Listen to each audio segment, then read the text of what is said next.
Hare Hare Hare Ram Hare Rama, Hare Hare Hare Krishna, Krishna Krishna Hare Hare, Hare Rama, Rama Rama, Hare Hare. Krishna Krishna Krishna Hare Hare ഹരേ Krishna. Class തുടങ്ങാം കേട്ടോ. Hare Ram Ram Ram Hare Hare Hare Krishna Krishna Krishna Hare Hare class തുടങ്ങാം നമുക്ക്. Rama Rama ജ്ഞാനതിമിരാന്തസ്യ ജ്ഞാനാഞ്ജനശലാകയാ ചക്ഷുരുന്മിലിതം യേന തസ്മൈ ശ്രീഗുരവേ നമഃ. ശ്രീചൈതന്യമനോഭീഷ്ടം സ്ഥാപിതം യേന ഭൂതലേ സ്വയം രൂപ കഥാ മഹ്യം ദദാന്തി സ്വപദാന്തികം. വന്ദേഹം ശ്രീഗുരോ ശ്രീയുധപദകമലം ശ്രീഗുരും വൈഷ്ണവാംശ്ച ശ്രീരൂപം സാഗ്രജാതം സഗണരഘുനാഥാനിധം തം സജീവം സാദ്വൈതം സാവധൂതം പരിജനസഹിതം ശ്രീകൃഷ്ണചൈതന്യദേവം ശ്രീരാധാകൃഷ്ണപാദാൻ സഗണലളിത ശ്രീവിശാഖാനിധം ഹേ കൃഷ്ണ കരുണാ സിന്ധോ ദീനബന്ധോ ജഗത്പദേ ഗോപേശ ഗോപികാ കാന്ത രാധാ കാന്ത നമോസ്തുതേ തപ്ത കാഞ്ചന ഗൗരാംഗി രാധേ വൃന്ദാവനേശ്വരി വൃഷഭാനുസുതേ ദേവി പ്രണമാമി ഹരിപ്രിയേ വാഞ്ചാകൽപതരൂപ്യശ്ച കൃപാ സിന്ധുഭ്യേവ ച പതിതാനാം പാവനേഭ്യോ വൈഷ്ണവേഭ്യോ നമോ നമഃ. ഹരേ കൃഷ്ണ. നമോ വിഷ്ണുപാദായ കൃഷ്ണപ്രേഷ്ഠായ ഭൂതലേ ശ്രീമതേ ജയപതാകസ്വാമിൻ ഇതി നാമിനെ നമാചാര്യപാദായ നിതായ കൃപപ്രദായിനെ ഗൗരകഥാദാമതായ നഗരഗ്രാമതാരിണേ നമോ വിഷ്ണുപാദായ കൃഷ്ണപ്രേഷ്ഠായ ഭൂതലേ ശ്രീമതേ ഭക്തിവേദാന്തസ്വാമിൻ ഇതി നാമിനെ നമസ്തേ സാരസ്വതേ ദേവേ ഗൗരവാണി പ്രചാരിണേ നിർവിശേഷ ശൂന്യവാദി പാശ്ചാത്യ ദിശധാരിണേ ജയോ ശ്രീകൃഷ്ണ ചൈതന്യ പ്രഭോ നിത്യാനന്ദ ശ്രീ അദ്വൈത ഗദാധര ശ്രീവാസാദി ഗൗരഭക്തവൃന്ദ. ഹരേ കൃഷ്ണ കൃഷ്ണ കൃഷ്ണ ഹരേ ഹരേ ഹരേ രാമ രാമ രാമ ഹരേ ഹരേ. ഹരേ കൃഷ്ണ. ശ്രീ ശ്രീ രാധാ ഗോവിന്ദ് ടെമ്പിളിന്റെ കീഴിലുള്ള ഭഗവത്ഗീത പഠനത്തിലേക്ക് എല്ലാവർക്കും സ്വാഗതം. അപ്പൊ നമ്മൾ ഇന്ന് പഠിക്കാൻ പോകുന്നത് എന്താണ്? ഇന്ന് 9ാമത്തെ അധ്യായമാണ് അല്ലെ. ചിലപ്പോ 8ാമത്തെ അധ്യായത്തിൽ എന്താ നമ്മൾ പഠിച്ചത്? എന്തെങ്കിലും ആർക്കെങ്കിലും പറയാൻ പറ്റുമോ? ഹരേ കൃഷ്ണ, ട്രൈ ചെയ്യൂ. എന്താ നമ്മൾ പഠിച്ചത്? പറഞ്ഞോളൂ. ഭഗവാന്റെ ധാമത്തിലെത്താൻ മരണസമയത്ത് ഭഗവാനെ സ്മരിക്കുന്നത് എങ്ങനെയാണെന്ന്. എങ്ങനെ ഭഗവാനെ നമ്മൾ സ്മരിക്കണം അല്ലെ. അപ്പൊ എപ്പോഴും അതെന്ന് പറഞ്ഞ ഒരു ദിവസം കൊണ്ട് സാധിക്കില്ല. എന്ത് ചെയ്യണം? നിരന്തരമായിട്ട് നമ്മൾ പ്രാക്ടീസ് ചെയ്തുകൊണ്ടിരിക്കണം. അപ്പൊ എപ്പോഴും ഭഗവാന്റെ സ്മരണ ഉണ്ടാവുകയാണെങ്കിൽ ആ സമയത്ത് നമ്മളുടെ അവസ്ഥ എന്തായിരുന്നു കഴിഞ്ഞാലും ഭഗവാൻ അതിനുള്ള അനുഗ്രഹം തരും എന്നാണ് പറഞ്ഞത് അല്ലെ. അപ്പൊ ഭഗവാന്റെ ആ അനുഗ്രഹം വേണം നമ്മൾക്ക്. എന്തിനു വേണ്ടിയിട്ട്? ഓർക്കാൻ വേണ്ടിയിട്ട്. അതിനുവേണ്ടി എന്ത് ചെയ്യണം? നമ്മൾ നിരന്തരമായിട്ട് ഭഗവാന്റെ ആ സ്മരണ ഉണ്ടാവണം. ഹരേ കൃഷ്ണ മന്ത്രം നമ്മൾ ജപിച്ചുകൊണ്ടിരിക്കുകയാണെങ്കിൽ തീർച്ചയായിട്ടും വേറെ അപ്പൊ എന്തിന്റെയൊക്കെ ഗുണം കിട്ടും എന്നാണ് പറഞ്ഞത്? ഒരു ദാനോ യജ്ഞോ ഒക്കെ കാമ്യകർമ്മങ്ങളോ അതൊന്നും വേദപഠനോ ഇതൊക്കെ ചെയ്യുന്നതിന് ഇതൊന്നും ചെയ്യാതെ തന്നെ അതിന്റെ ഗുണങ്ങളൊക്കെ നമ്മൾക്ക് ലഭിക്കും എന്നാണ് പറഞ്ഞത്. അതുകൊണ്ട് എങ്ങനെയാണ് നമ്മൾക്ക് എത്താൻ സാധിക്കുക എന്ന് പറഞ്ഞത്? ആക്ച്വലി മേലെയുള്ള ഗ്രഹങ്ങളിൽ പോയിട്ട് നമുക്ക് എല്ലാ സുഖങ്ങളും അനുഭവിക്കാനായിട്ട് ഈ കാര്യങ്ങൾ കൊണ്ടൊക്കെ സാധിക്കും. വേദപഠനമൊക്കെ ചെയ്ത് കഴിഞ്ഞിട്ട് നമ്മൾ പുണ്യകർമ്മങ്ങളൊക്കെ ചെയ്യുകയാണെന്നുണ്ടെങ്കിൽ, ദാനമൊക്കെ ചെയ്ത് യജ്ഞമൊക്കെ ചെയ്യുകയാണെങ്കിൽ. പക്ഷേ നമ്മൾക്ക് എന്താണ് പ്രോമിസ് ചെയ്യുന്നത്? ഈ ഭക്തി സേവനങ്ങൾ നിരന്തരമായി ചെയ്യുകയാണെങ്കിൽ, ഭഗവാന്റെ ആ ഹരേകൃഷ്ണ മന്ത്രജപം റെഗുലറായിട്ട് നമ്മൾ ചെയ്യുകയാണെന്നുണ്ടെങ്കിൽ നമ്മുടെ മനസ്സ് ശുദ്ധീകരിച്ച് നമ്മൾ ശുദ്ധ ഭക്തന്മാരായിട്ട് മാറിയിട്ട് എന്തുണ്ടാവും? ഭഗവാന്റെ ധാമത്തിലേക്ക് തന്നെ ഭഗവാൻ കൊണ്ടുപോകും. അപ്പൊ ഈ ഇത്രയും കഷ്ടപ്പെട്ട് നമ്മൾ ചെയ്യേണ്ട കാര്യങ്ങളൊന്നും ചെയ്യേണ്ട ആവശ്യമില്ല. ഈ ഒരു നാമജപം എന്ന് പറഞ്ഞാൽ എന്താണ്? നമ്മൾ നമ്മളുടെ വീട്ടിലിരുന്നു കൊണ്ട് നമ്മളുടെ സൗകര്യത്തിന് നമ്മൾക്ക് ചൊല്ലാം അല്ലേ. അതിന് റൂൾസും റെഗുലേഷൻസും ഒന്നും തന്നിട്ടില്ല. എഴുന്നേറ്റ് ഇരുന്ന് ഉടനെ തന്നെ നമുക്ക് ചൊല്ലാം. അതിന് പ്രത്യേകിച്ച് ശുദ്ധീകരണ പ്രക്രിയ ഒന്നും ആവശ്യമില്ല, ദേഹത്തിന്റെ ഒന്നും. അല്ലാതെ തന്നെ ആ മന്ത്രം എപ്പോ വേണമെങ്കിലും ഭഗവാനെ സ്മരിച്ചുകൊണ്ട് ചൊല്ലാം എന്നാണ് പറഞ്ഞത്. അപ്പൊ അങ്ങനെ ചൊല്ലുന്നത് കൊണ്ട് തന്നെ നമ്മളുടെ മനസ്സ് ശുദ്ധീകൃതമായി കഴിഞ്ഞിട്ട് ഭഗവാന്റെ അടുത്ത് എത്താം. അപ്പൊ വളരെ എളുപ്പമായിട്ട് എങ്ങനെ ഭഗവാന്റെ അടുത്ത് എത്താം എന്നുള്ളതാണ് നമ്മൾക്ക് ഭഗവാൻ പറഞ്ഞു തന്നത്. പിന്നെ എന്താണ് കണ്ടീഷൻ? എന്താണ്? മരണസമയത്ത് നമ്മൾ ഭഗവാനെ ഓർക്കണം അല്ലേ. നമ്മൾ ഭരത മഹാരാജാവിന്റെ കഥ പറഞ്ഞു. അദ്ദേഹത്തിന് സാധിച്ചില്ല. എന്താ കാരണം? മരണസമയത്ത് മാനിനെ കുറിച്ചിട്ടാണ് ഓർത്തുകൊണ്ടിരുന്നത്. അപ്പൊ ഇങ്ങനെ നിരന്തരമായിട്ട് നമ്മൾ നാമം ജപിച്ചുകൊണ്ടിരുന്നു കഴിഞ്ഞാല്, എപ്പോഴും ഭഗവാന്റെ സ്മരണ ഉള്ളിലുണ്ടായിക്കൊണ്ടിരുന്നാല് നമ്മൾക്ക് മരണസമയത്തും ആ ഭഗവാന്റെ സ്മരണ ഉണ്ടാവും. ഭഗവത്ധാമത്തിലേക്ക് പോവാം എന്നുള്ളതാണ് കഴിഞ്ഞ അധ്യായം നമ്മൾ പറഞ്ഞത്. ഇനി ഈ അധ്യായത്തിൽ എന്താണ്? ഇത് എന്താ പേര് തന്നെ നോക്കൂ. എന്താ കൊടുത്ത കാണുന്ന? The most confidential knowledge. രാജവിദ്യ രാജഗുഹ്യ യോഗമാണ്. അപ്പൊ നമ്മൾ പഠിക്കാൻ പോണ എന്താണ്? ഏറ്റവും ഉത്തമമായിട്ടുള്ള വിദ്യയാണ്. King of knowledge. അതായത് നമ്മള് ഈ ലോകത്ത് എത്ര ഭൗതികമായിട്ടുള്ള അറിവുകൾ നമ്മൾക്ക് ലഭിക്കുന്നുണ്ടോ അതിനേക്കാളൊക്കെ മേലെ. കാരണം എന്താണ്? അത് എന്താണ് നമ്മൾക്ക് തരണത്? എന്താ നമ്മൾക്ക് തരാൻ പോണത്? ഈ വിദ്യ എന്താ തരാൻ പോണേ? ഭഗവതാമത്തിലേക്ക് പോയി കഴിഞ്ഞാൽ നമ്മൾക്ക് എന്താ കിട്ടാൻ പോകുന്നത്? പരമമായ ആനന്ദാണ് അല്ലേ? അവിടെ ദുഃഖങ്ങളൊന്നും ഇല്ല. അപ്പൊ അതിന് വേണ്ടിയിട്ട് ഇപ്പൊ നമ്മൾക്ക് എന്താ സന്തോഷം ഉണ്ടാവാൻ വേണ്ടിയിട്ടാണ് നമ്മൾ അത്രയും പ്രയത്നങ്ങൾ ഇവിടെ ചെയ്തുകൊണ്ടിരിക്കുന്നത് അല്ലെ? ഓരോ കാര്യങ്ങൾ ചെയ്തുകൊണ്ടിരിക്കുന്നത്. നമ്മൾ എന്താണ് ഒരു നല്ല വീട് കെട്ടിയിട്ട് അതിൽ AC വേണം, എല്ലാ സൗകര്യങ്ങളും എന്തുകൊണ്ടാണ് നമ്മൾ വെക്കുന്നത്? നമ്മൾ ഇരിക്കുന്ന സീറ്റ് അത്രയും കംഫർട്ടബിൾ ആയിരിക്കണം, നമ്മൾ കിടക്കുന്ന ബെഡ് അത്രയും കംഫർട്ടബിൾ ആയിരിക്കണം. അങ്ങനെ ഓരോന്നും നോക്കി ചെയ്യുന്നത് എന്തിനു വേണ്ടിയിട്ടാണ്? സന്തോഷം കിട്ടാൻ വേണ്ടിയിട്ടാണ്. എന്നാൽ അത് ശാശ്വതമാണോ? അല്ല. നമ്മൾക്ക് തന്നെ അറിയാം എത്ര നമ്മൾ ശ്രമിച്ചുകൊണ്ടിരുന്നു കഴിഞ്ഞാൽ നമുക്ക് ദുഃഖങ്ങൾ വന്നുകൊണ്ടിരിക്കുന്നുണ്ട്. ഏതോ ഒരു കാര്യത്തിൽ നമുക്ക് ദുഃഖം വരുന്നുണ്ട് അല്ലെ? അപ്പോൾ നമ്മൾ എവിടേക്കാണ് ഭഗവാൻ പറഞ്ഞ ഈ രാജവിദ്യ എന്താണ് നമ്മൾക്ക് തരുന്നത്? ഇതിനെ എല്ലാം മേലെ പരമായിട്ടുള്ള ആനന്ദമാണ്. അവിടെ ദുഃഖങ്ങളേ ഇല്ലാത്തൊരു സ്ഥലമാണ് അല്ലെ? അപ്പൊ അതുകൊണ്ടാണ് ഇതിനെ രാജവിദ്യ എന്ന് പറയുന്നത്. ആൻഡ് രണ്ടാമത്തെ കാര്യം എന്താണ്? ഗുഹ്യാണ്. ഗുഹ്യം എന്ന് പറഞ്ഞ എന്താണ്? രഹസ്യമാണ്. എന്താണ് രഹസ്യം? എന്തുകൊണ്ടാണ് അത് രഹസ്യമായിട്ടുള്ളത്? ഇപ്പൊ നമ്മളുടെ കയ്യിൽ തന്നെ നമുക്ക് പ്രഷ്യസ് ആയിട്ടുള്ള എന്തെങ്കിലും കാര്യങ്ങളുണ്ടെന്ന് വെച്ചോളൂ. നമ്മളൊരു ഡയമണ്ട് ജ്വല്ലറി വാങ്ങിയിട്ടുണ്ടെന്ന് വിചാരിക്കൂ, എന്തെങ്കിലും ആവട്ടെ. അപ്പൊ അതിനെ നമ്മൾ എങ്ങനെയാണ് സൂക്ഷിക്കുക ഒന്ന് പറയൂ. വീട്ടില് എല്ലാവർക്കും പെട്ടെന്ന് പോയി എടുക്കാൻ പറ്റാത്ത ഒരു സ്ഥലത്താണ് നമ്മൾ ഇങ്ങനത്തെ കാര്യങ്ങൾ, വിലപിടിപ്പുള്ള സാധനങ്ങൾ ഒന്നും വേണ്ട, വീടിന്റെ നമ്മളുടെ ഡോക്യുമെന്റ് ആവട്ടെ, എന്ത് കാര്യങ്ങളാണെങ്കിലും നമ്മൾ എങ്ങനെയാണ് സൂക്ഷിക്കുക? പെട്ടെന്ന് എല്ലാവരും അത് എടുക്കാൻ പറ്റാത്ത മാതിരിയാണ് അല്ലേ? രഹസ്യമായിട്ടാണ് നമ്മൾ സൂക്ഷിക്കുക. അതുപോലെ എവിടെയെങ്കിലും പോവുകയാണെങ്കിൽ നമുക്ക് വല്ല ഇന്നർ ലോക്കർ ഒക്കെ ഉണ്ടാവും, അതിന്റെ ഉള്ളിലൊക്കെ ലോക്ക് ചെയ്ത് വെച്ചിട്ടാണ് നമ്മൾ പോവുക. എന്തുകൊണ്ടാണ്? എല്ലാവർക്കും അത് ആക്സസ് ഉണ്ടാവാൻ പാടില്ല. എന്താ കാരണം? അത് അത്രയും വില പിടിച്ചതാണ്, അത് നഷ്ടപ്പെടാൻ നമ്മൾ ഇഷ്ടപ്പെടുന്നില്ല, അതുകൊണ്ടാണ് അല്ലേ? പക്ഷെ സാധാരണ ഗതിയിൽ ഒരു ബക്കറ്റോ പ്ലാസ്റ്റിക്കിന്റെ സാധനങ്ങളൊക്കെ ആണെങ്കിൽ അത് പുറത്തിട്ടിട്ട് നമ്മൾ പോകും. പക്ഷെ ഒരു സ്വർണ്ണാണെങ്കിൽ നമ്മൾ അങ്ങനെ ചെയ്യൂ ഇല്ല. അപ്പൊ ഇതെന്തുകൊണ്ടാണ് രഹസ്യമായിട്ടുള്ളത്? ഏറ്റവും വിലപ്പെട്ട അറിവാണത്.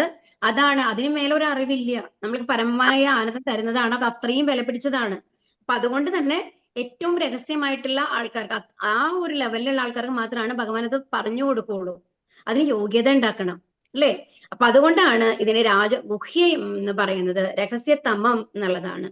ഗുഹ്യം, ഗുഹ്യതരം, ഗുഹ്യതമം, അങ്ങനെ 3 തരത്തിലുള്ള അറിവുകളാണുള്ളത്. അതിൽ രഹസ്യമായിട്ടുള്ള അറിവ് എന്ന് പറയുന്നതാണ് നമ്മൾ ആദ്യം പഠിച്ചത്. എന്താണ്? നമ്മൾ എന്തല്ല, നമ്മൾ ശരീരമല്ല ആത്മാവാണ് എന്നുള്ളത്. ഇനി നമ്മൾ 7ാമത്തെയും 8ാമത്തെ അധ്യായത്തിൽ നമ്മൾ എന്താ പഠിച്ചത്? ഭഗവാനെ സമർപ്പിച്ച് എല്ലാം ചെയ്താലാണ് ഭഗവാന്റെ അടുത്ത് എത്താനായിട്ട് സാധിക്കുള്ളൂ. ഭക്തിയോഗമാണ് ഏറ്റവും മുഖ്യം എന്ന് പറഞ്ഞു അല്ലെ? നമ്മൾ ആദ്യം പറഞ്ഞത് എന്താണ്? കഴിഞ്ഞ അധ്യായത്തിൽ തന്നെ എന്താണ്, ഭ്രൂമധ്യത്തില് ഇവിടെ കോൺസെൻട്രേറ്റ് ചെയ്ത് കഴിഞ്ഞിട്ട് നമ്മൾക്ക് എന്ത് ചെയ്യാം? പ്രാണവായുവിനെ മേലേക്ക് കൊണ്ടുപോകാം എന്ന് പറഞ്ഞു. പക്ഷെ അത് എവിടം വരെ എത്താൻ പറ്റുള്ളൂ? ബ്രഹ്മലോകം വരയ്ക്ക് എത്താൻ പറ്റുള്ളൂ. അതും ഭൗതിക ലോകത്തിൽ തന്നെയാണ്. കുറച്ചും കൂടി സുഖം അനുഭവിക്കാന്നുണ്ടെങ്കിൽ കൂടി നമ്മുടെ അവസ്ഥ എന്താണ്? ജനനവും മരണവും വാർദ്ധക്യവും ദുഃഖമൊക്കെ പിന്നെയും ഉണ്ടാവും, നമ്മൾ തിരിച്ചു വരണം അല്ലേ? അപ്പൊ അത് കാരണം കൊണ്ട് അപ്പൊ ഇതെന്ന് പറയുന്നതാണ്, അതാണ്. അപ്പൊ എന്താണ്? ഭക്തിയുത സേവനങ്ങൾ ചെയ്ത് ഭഗവാന്റെ അടുത്ത് എത്തണം. അതാണ് രഹസ്യതരമായിട്ടുള്ളത്. ഇനി ഇതാണ് പറയുന്നത് എന്താണ്? ഗുഹ്യതമം എന്ന് പറയുന്നത് എന്താണ്? ശുദ്ധഭക്തി, അനന്യഭക്തി എന്ന് പറയും. അതാണ് ഏറ്റവും രഹസ്യമായിട്ടുള്ളത്. രഹസ്യതമം എന്ന് പറഞ്ഞാൽ ഏറ്റവും മൂർധന്യം എന്ന് പറയില്ലേ? അപ്പൊ ശുദ്ധഭക്തി കൊണ്ട് എങ്ങനെ ഭഗവതാമത്തിൽ എങ്ങനെ ശുദ്ധഭക്തി ഉണ്ടാവണം എന്നുള്ളത് നമ്മൾക്ക് പറഞ്ഞു തരികയാണ് ഈ അധ്യായത്തില്. അതുകൊണ്ടാണ് ഈ അധ്യായത്തിന്റെ പേര് രാജവിദ്യ രാജഗുഹ്യ യോഗം എന്നുള്ളത്. യോഗം എന്ന് പറയുന്നത് എന്താണ്? അതറിയാലോ നിങ്ങൾക്ക് എല്ലാവർക്കും അല്ലെ? എന്താ യോഗം എന്ന് പറഞ്ഞാല്? യോഗം എന്ന് പറഞ്ഞാൽ എന്താണ് അർത്ഥം? ഭഗവാനുമായിട്ടുള്ള ചേർച്ച, കണക്ഷൻ അല്ലെ? ഭഗവാനുമായിട്ടുള്ള കണക്ഷൻ വരുന്നതാണ് യോഗം എന്ന് പറയുന്നത്. അപ്പൊ ഭഗവാനുമായി ബന്ധപ്പെട്ടിട്ടുള്ള ഏറ്റവും രഹസ്യമായിട്ടുള്ള വിദ്യയും ആ കാര്യങ്ങളുമാണ് നമ്മൾക്ക് ഇതിൽ പറഞ്ഞു തരാൻ പോകുന്നത് കേട്ടോ. ഹരേ കൃഷ്ണ. ശ്രീ ഭഗവാൻ പറഞ്ഞു. ഇതില് ഒരുപാട് ശ്ലോകങ്ങളുണ്ട്, കുറച്ച് ഫാസ്റ്റ് ആയിട്ട് പോണ്ടി വരും കേട്ടോ. അപ്പൊ അതുകൊണ്ടാണ് ഇതിൽ ശ്ലോകങ്ങളുടെ റിസൈറ്റേഷൻ ഇല്ലാത്തത് കുറേയൊന്നും. ശ്രീ ഭഗവാൻ പറഞ്ഞു, പ്രിയപ്പെട്ട അർജുന, നീ ഒരിക്കലും എന്നിൽ അസൂയാലുവായിട്ടില്ല. അതിനാൽ അതീവ രഹസ്യമായ ഈ ജ്ഞാനവും വിജ്ഞാനവും നിന്നെ ഗ്രഹിപ്പിക്കാം. ഇതറിഞ്ഞാൽ ഭൗതിക ജീവിത ക്ലേശങ്ങളിൽ നിന്ന് നീ മുക്തനാകും. അപ്പൊ ഇവിടെ എന്താണ് ഭഗവാൻ പറഞ്ഞത്?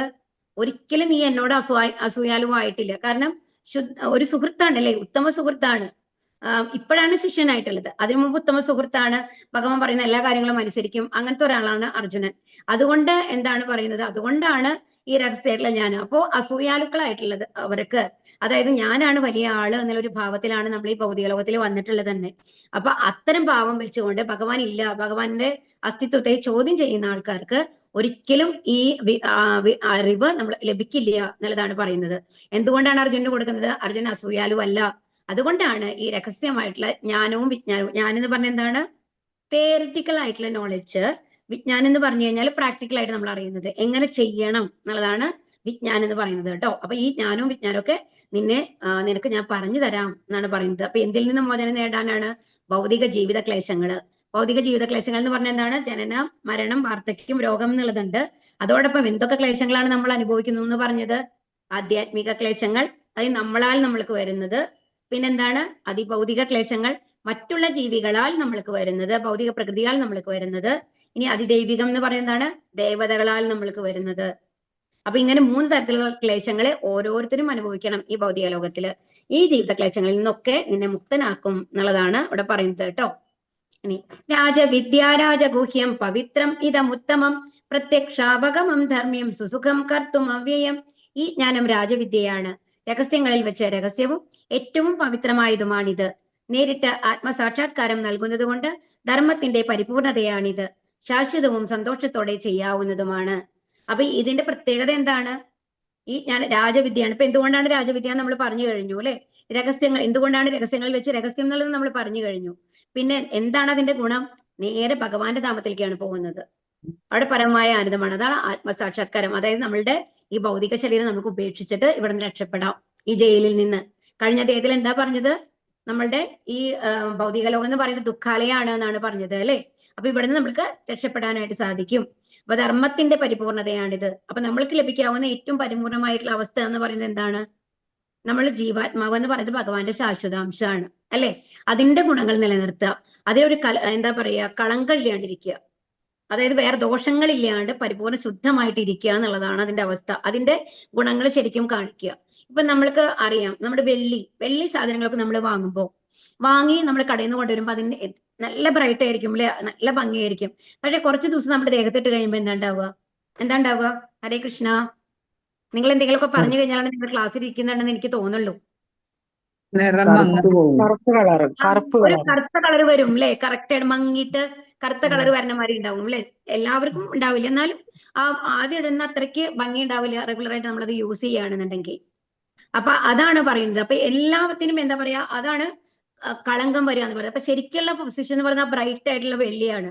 അതുപോലെ ഒരു കളർപ്പും നമ്മളുടെ ആത്മാവ് എന്ന് പറയുന്നത്. അതിൽ നമ്മൾ എന്താണ്, നമ്മുടെ കർമ്മങ്ങളൊക്കെ ചെയ്ത് കുറെ പാപങ്ങളൊക്കെ ചെയ്ത് കുറെ കറുപ്പ് കളർ അതിൽ വന്നിക്കാണ്, ദോഷങ്ങള്.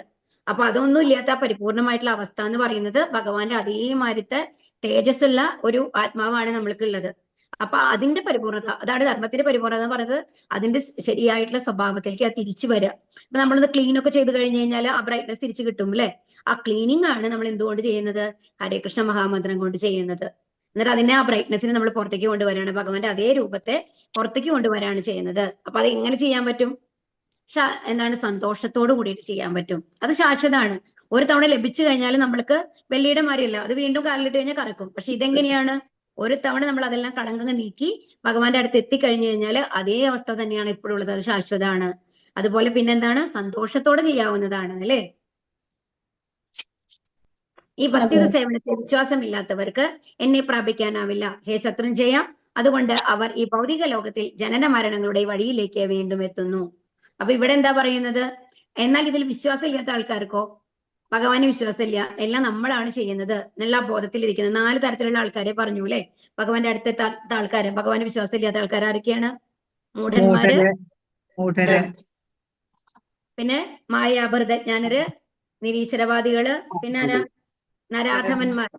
അതിന് 4 തരത്തിലുള്ള ആൾക്കാരാണ്. നരാധമന്മാരെന്ന് പറഞ്ഞു കഴിഞ്ഞാല് അത്രയും അവർക്ക് വിവരം ഉണ്ടാവുന്നുണ്ടെങ്കിൽ ഈ പൊളിറ്റീഷ്യൻസ് അങ്ങനത്തെ ആൾക്കാരൊക്കെ ഇല്ലേ, അങ്ങനത്തെ ആൾക്കാരെയാണ് നരാധമന്മാരെന്ന് പറയുന്നത്. എന്നാൽ അവർ അവരുടെ കാര്യങ്ങൾക്ക് വേണ്ടിയിട്ടാണ് എല്ലാം ഉപയോഗിക്കുക, ഭഗവാനെ തിരസ്കരിച്ചുകൊണ്ട്. അങ്ങനത്തെ ആൾക്കാരാണ്. മായാഭൃതജ്ഞാനർ എന്ന് പറഞ്ഞു കഴിഞ്ഞാൽ സയന്റിസ്റ്റുമാർ അത്രയും വിവരം ഉണ്ടാവും. പക്ഷെ അവരെന്താ വിചാരിക്കുന്നത്? നമ്മൾക്ക് എല്ലാം ചെയ്യാൻ പറ്റും, ഈ ലോകം മുഴുവൻ കീഴടക്കാൻ പറ്റും എന്നുള്ളൊരു അന്ധമായ വിശ്വാസമാണ്. ഭഗവാന്റെ ആവശ്യമില്ല എന്നുള്ളൊരു വിശ്വാസമാണ് അവർക്ക്. നിരീശ്വരവാദികൾ എന്ന് പറഞ്ഞാൽ ഭഗവാൻ ഇല്ല എന്നുള്ള പറയുന്ന ആൾക്കാരാണ്. ഭഗവാനേ ഇല്ല എല്ലാം. അതുകൊണ്ട് എന്ത് തെറ്റ് ചെയ്താലും നമ്മൾ പേടിക്കേണ്ട ആവശ്യമില്ല എന്നുള്ള ഒരു അവസ്ഥയാണ് അവർക്കുള്ളത്. അപ്പൊ അങ്ങനത്തെ ആൾക്കാർക്കൊന്നും എന്താണ് ഭഗവാന്റെ അടുത്ത് എത്താൻ പറ്റില്ല. ശത്രുഞ്ജയ, ശത്രുക്കളെ നശിപ്പിക്കുന്നവനെ എന്നുള്ളതാണ് ശത്രുഞ്ജയ എന്ന് പറയുന്നത് കേട്ടോ. അർജുനന്റെ പേരായിട്ടാണ് ഇവിടെ വരുന്നത്. അപ്പൊ ഈ ഭൗതിക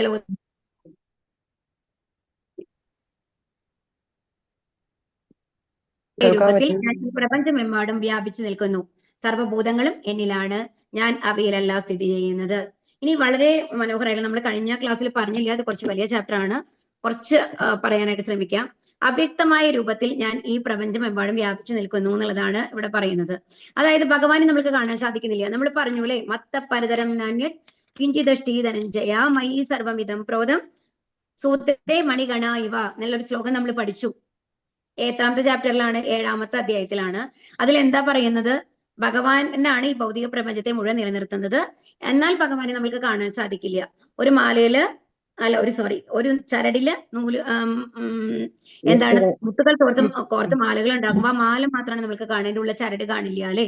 അതുപോലെ അതാണ് ഇവിടെ പറയുന്നത്. ഭഗവാനാണ് അവ്യക്തമായിട്ടുള്ള രൂപത്തില് ഈ പ്രപഞ്ചത്തിലെല്ലാം വ്യാപിച്ചത്. കാരണം ഭഗവാന്റെ ആ ചൈതന്യം ഇല്ലെങ്കിൽ നമ്മൾ എന്താണ്? ജഡവസ്തുവാണ് അല്ലെ? അപ്പൊ ഭഗവാന്റെ ചൈതന്യം ഉള്ളിടത്തോളം കാലമാണ് നമ്മൾ ജീവികളായിട്ട് നിലനിൽക്കുന്നത്. അത് കഴിഞ്ഞാൽ നമ്മൾക്ക് നമ്മളുടെ അസ്തിത്വം ഇല്ല. അപ്പൊ എല്ലാത്തിലും ഭഗവാനുണ്ട്. ഭഗവാൻ ഉണ്ടെങ്കിൽ മാത്രമാണ് എല്ലാത്തിനും അസ്തിത്വം ഉള്ളൂ. പക്ഷെ എന്നാലോ ഭഗവാൻ അവയിലൊന്നുമല്ല സ്ഥിതി ചെയ്യുന്നത് എന്നുള്ളതാണ് പറയുന്നത്. ഭഗവാൻ എന്നാൽ അതിലൊന്നും ബന്ധപ്പെട്ട് നിൽക്കുന്നില്ല എന്നുള്ളതാണ് പറയുന്നത്. ഇപ്പോ എന്താ പറയണതെന്നുണ്ടെങ്കിൽ, ഇപ്പൊ ചെടിയില് ഇപ്പൊ ഒരു ചെടിയിൽ വന്നു കഴിഞ്ഞിട്ട് വെള്ളം ഒഴിക്കുകയാണെന്ന് വെച്ചോളൂ. അപ്പൊ ആ വെള്ളം ഒഴിക്കുമ്പോൾ എവിടെയാണ് നമ്മൾ വിലയിൽ കൊണ്ടുവന്ന് വെള്ളം ഒഴിച്ചു കഴിഞ്ഞാൽ ആ ചെടി നിലനിൽക്കുമോ? ഇല്ല, ഉണങ്ങിപ്പോകും അല്ലെ? അതുപോലെ തന്നെ നമ്മൾ ഭക്ഷണം കഴിച്ചു കഴിഞ്ഞാൽ നമ്മുടെ ഭക്ഷണം എവിടേക്കാണ് എത്തുന്നത്? നമ്മുടെ സ്റ്റൊമക്കിൽ, ഉദരത്തിലേക്കാണ് എത്തുന്നത്, വയറ്റിലേക്കാണ് എത്തുന്നത് അല്ലെ? അവിടെ നിന്ന് ആ ഭക്ഷണം ദഹിച്ചുകൊണ്ട് എല്ലാ ഭാഗത്തേക്കും അതിന് ഫലം കിട്ടുന്നുണ്ട്. അതുകൊണ്ടാണ് നമുക്ക് എല്ലാ പ്രവൃത്തികളും ചെയ്യാൻ പറ്റുന്നത്, എല്ലാ അവയവങ്ങളും എന്താണ് ജീവനോട് കൂടി ഇരിക്കുന്നത് അല്ലെ? ആ ഭക്ഷണം നമ്മൾക്ക് എല്ലായിടത്തും എത്തുന്നത് കൊണ്ട്. എന്നാൽ നമ്മുടെ വായിലെത്തുന്ന ഭക്ഷണം താഴത്തേക്ക് ഇറങ്ങാൻ സാധിക്കുന്നില്ല എന്നുണ്ടെങ്കിലോ, പിന്നെ അതുകൊണ്ട് അത് എന്തെങ്കിലും ഉപകാരം ഉണ്ടോ? ഇല്ല. മനസ്സിലാവുണ്ടോ പറയുന്നത്? അപ്പൊ ചെടിക്ക് വേരിൽ വെള്ളം ഒഴിച്ചാൽ മാത്രമാണ് അതുകൊണ്ട് ഗുണമുള്ളൂ. അതുപോലെ ആ ഭഗവാന്റെ പ്രസൻസ് നമ്മുടെ ഉള്ളിൽ വരണം ഉണ്ടെങ്കിൽ മാത്രമാണ് നമ്മൾക്ക് അസ്തിത്വമുള്ളൂ എന്നുള്ളതാണ് ഇവിടെ പറയുന്നത്. അപ്പൊ ആ ഭഗവാൻ നമ്മുടെ ഉള്ളിൽ ഉണ്ടാവണം. പിന്നെ എന്താ പറയുക? പക്ഷെ എന്നാൽ ഭഗവാൻ എല്ലാവരുടെ ഉള്ളിലുണ്ടെന്നുണ്ടെങ്കിലും ഭഗവാൻ അതുമായിട്ട് എന്തെങ്കിലും ബന്ധമുണ്ടോ? ഇല്ല. ഇപ്പൊ നമ്മൾ ഇതിനു മുമ്പ് എക്സാമ്പിൾ പറഞ്ഞു, ഒരു ഹൈക്കോടതി ജഡ്ജാണെന്നുണ്ടെങ്കിൽ ഒരാള് കൊലക്കുറ്റത്തിന് നമ്മൾ വിധിക്കുകയാണ് അയാളെ. അപ്പൊ അയാളുടെ പാപങ്ങളിൽ ആ ഭഗവാന് പങ്കുണ്ടോ? അല്ല സോറി, ആ ജഡ്ജിന് പങ്കുണ്ടോ? അയാളെ കൊന്നു എന്നുള്ള ഒരു പാപം വരുമോ? ഇല്ല. എന്താ കാരണം? കാരണം അയാളുടെ ഡ്യൂട്ടിയാണ് ചെയ്യുന്നത്. അയാളോട് ഒരു ബന്ധവും ഒരു വൈരാഗ്യവും അങ്ങനത്തെ ഒന്നുമില്ല കൊല ചെയ്ത ആളോട്. അയാൾ ചെയ്ത തെറ്റിന് ഭഗവാൻ കൊടുത്തൊരു ഡ്യൂട്ടിയാണ്. എന്തെന്ന് എന്നാൽ ഒരു ജഡ്ജായിട്ടാണ് അയാളുടെ പൊസിഷൻ ഉള്ളത്. അതുകൊണ്ട് അയാൾക്ക് അത് പനിഷ്മെന്റ് കൊടുക്കണം എന്നുള്ളത് കൊണ്ടാണ്. അതുപോലെ തന്നെ ഭഗവാൻ കണ്ണുകൾ കൊണ്ടാണ് നമ്മുടെ ഈ സൃഷ്ടി നടത്തുന്നത്. അപ്പൊ അതൊന്ന് ചുരുക്കത്തിൽ പറയാം കേട്ടോ, വേഗത്തില്. അതിലെന്താ പറയണെന്നുണ്ടെങ്കിൽ, ഏറ്റവും ആദ്യം വരുന്നത് കാരണോദകസായ വിഷ്ണു ആണ്. കാരണോദകസായ ഇപ്പൊ ഭഗവാൻ എന്ന് പറയുന്നത് ശരിക്കും ഭഗവാനാണ്. ഭഗവാനിൽ നിന്ന് എന്താ പറയുക, ബലരാമൻ വരും. ഓക്കെ, ഭഗവാന്റെ വിസ്തരണമാണ് ബലരാമൻ എന്ന് പറയുന്നത്. ആ ബലരാമനിൽ നിന്ന് 4 രൂപങ്ങളായിട്ടാണ് വരിക. വാസുദേവൻ, സംകർഷണൻ, പ്രദ്യുമ്നൻ, അനിരുദ്ധൻ എന്ന് പറഞ്ഞിട്ട് 4ആയിട്ട് ഭഗവാൻ തന്നെ വിസ്തരിക്കുന്നതാണ് കേട്ടോ. ഭഗവാന്റെ 4 വിസ്തരണങ്ങളാണ് വാസുദേവൻ, സംകർഷണൻ, പ്രദ്യുമ്നൻ, അനിരുദ്ധൻ എന്ന് പറയുന്നത്. അത് കഴിഞ്ഞിട്ട് ഇത് നമ്മൾ നടക്കുന്നത് ഗോലോക വൃന്ദാവനത്തിലാണ്. അത് കഴിഞ്ഞിട്ട് അവരിൽ നിന്ന് നാരായണ രൂപത്തിൽ വിഷ്ണുവിന്റെ ചതുർബാഹ രൂപം ഉണ്ടല്ലോ, ആ രൂപത്തിൽ നാരായണൻ വരെയാണ്. ആരിൽ നിന്നാണ് വരുന്നത്? ഈ സംകർഷനിൽ നിന്ന്. ഈ നാരായണനിൽ നിന്ന് വീണ്ടും വിസ്തരിക്കും. ഈ നാരായണ രൂപം വിസ്തരിച്ച് ഇത് വൈകുണ്ഠ ലോകത്തിലാണ് സംഭവിക്കുന്നത്.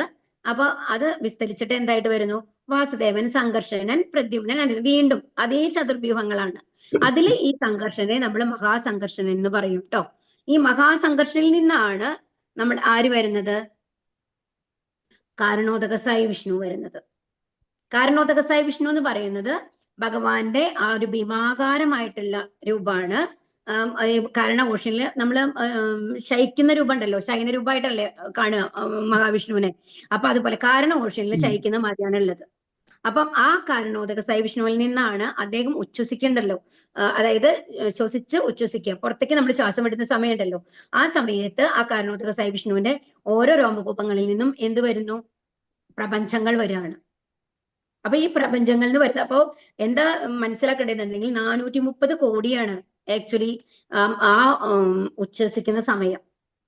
ബ്രഹ്മാവിന്റെ ഒരു ജീവിതകാല അളവുണ്ടല്ലോ, അതായത് ആ ഒരു കാലയളവാണ്, അതായത് ഒരു ഡേ നമുക്ക് പറയില്ലേ, അപ്പൊ അങ്ങനെ ആ ഒരു കാലയളവാണ് ബ്രഹ്മാവിന്റെ ജീവിതകാലമാണ്. 100 വർഷമാണ് ബ്രഹ്മാവിന്റെ ജീവിതകാലം എന്ന് പറയുന്നത്. 430 കോടിയാണ്.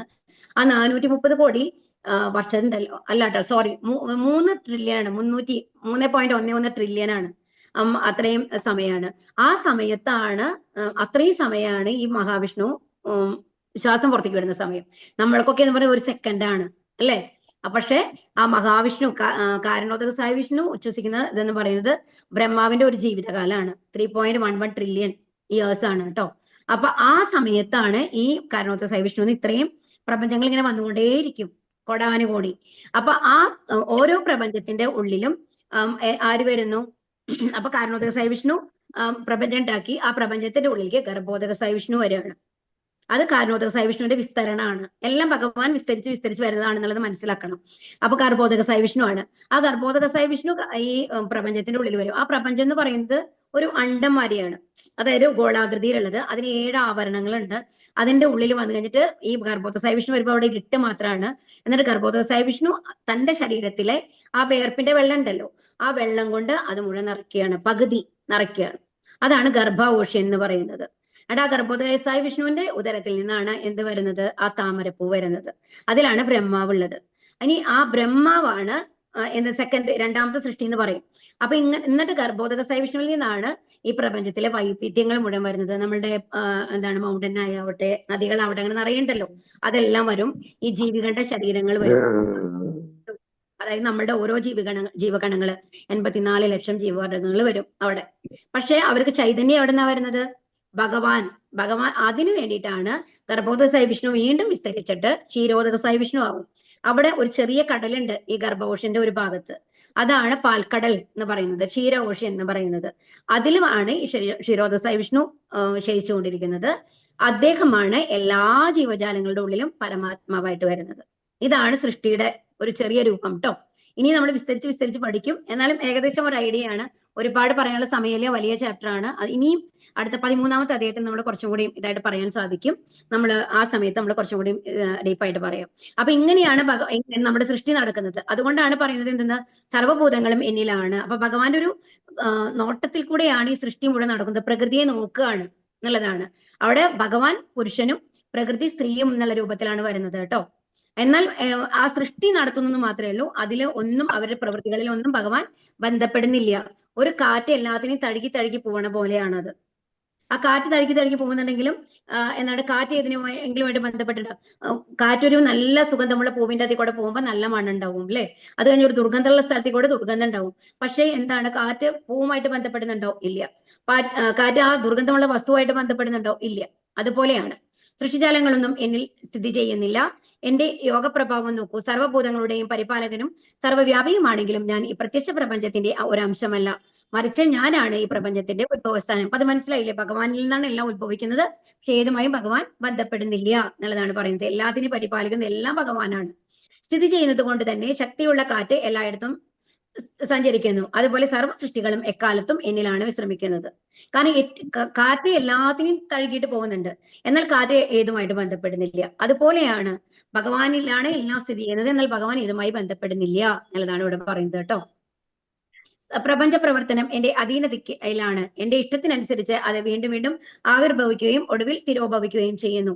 ധനഞ്ജയ, ഈ കർമ്മങ്ങൾക്കൊന്നും തന്നെ എന്നെ ബന്ധിക്കുവാൻ കഴിയില്ല. ഒരു ഭൗതിക പ്രവർത്തനത്തോടും ബന്ധപ്പെടാതെ ഉദാസീനനെ പോലെ സ്ഥിതി ചെയ്യുകയാണ് ഞാൻ. അപ്പൊ ഇവിടെ എന്താ ഭഗവാൻ പറയുന്നത്? എന്റെ അധീനത്തിലാണ്. ഭഗവാൻ പറയുന്നത് എന്താണ്? ഭഗവാന്റെ അധീനത്തിലാണ് എല്ലാം ഉള്ളത്. അതുപോലെ തന്നെ ഇപ്പൊ പറഞ്ഞു, ഭഗവാൻ ഉച്ഛ്വസിക്കുമ്പോഴാണ് സൃഷ്ടി നടക്കുന്നത്. അത് കഴിഞ്ഞിട്ട് ഈ ബ്രഹ്മാവിന്റെ ആ ഒരു കാലം കഴിയുമ്പോൾ 100 ബ്രഹ്മ ദിവസങ്ങളാണ് ബ്രഹ്മാവിനുള്ളത്. അത് കഴിയുമ്പോൾ എന്തുണ്ടാവും? വീണ്ടും എന്താണ് എല്ലാം പ്രളയത്തിന്റെ ഉള്ളിലേക്ക് പോകും. അതും ഇത്രയും കൊല്ലം വരും. 3.11 ട്രില്യൺ ഇയേഴ്സ് ആണ് അല്ലെ. അപ്പോ ഭഗവാന്റെ ഇഷ്ടത്തിനനുസരിച്ചാണ് സൃഷ്ടി നടക്കുന്നത്. ഭഗവാന്റെ ഇഷ്ടത്തിനനുസരിച്ചാണ് അതിന്റെ നാശവും നടക്കുന്നത്. എല്ലാം തീരുമാനിക്കുന്നത് ആരാണ്? ഭഗവാനാണ്. എന്നാൽ ഭഗവാനെ ഒന്നിനും ബന്ധിക്കാൻ കഴിയില്ല. ഈ സൃഷ്ടികൾക്കൊന്നും ഭഗവാനെ ബന്ധിക്കാനായിട്ട് സാധിക്കില്ല. ഏത് ഭൗതിക പ്രവർത്തനങ്ങളോടും ഭഗവാൻ ബന്ധപ്പെട്ടിട്ടില്ല എന്നാണ് പറയുന്നത്. മയാധ്യക്ഷേണ പ്രകൃതി സൂയതേ ചരാചരം ഹേതുനാനേന കൗന്ദേയ ജഗത് വിപരിവർത്തതേ. അല്ലയോ കുന്തിപുത്ര, എന്റെ ശക്തിവിശേഷങ്ങളിൽ ഒന്നായ വായിക്കാൻ സാധിക്കുന്നില്ല കേട്ടോ, ഒരു സെക്കൻഡ്.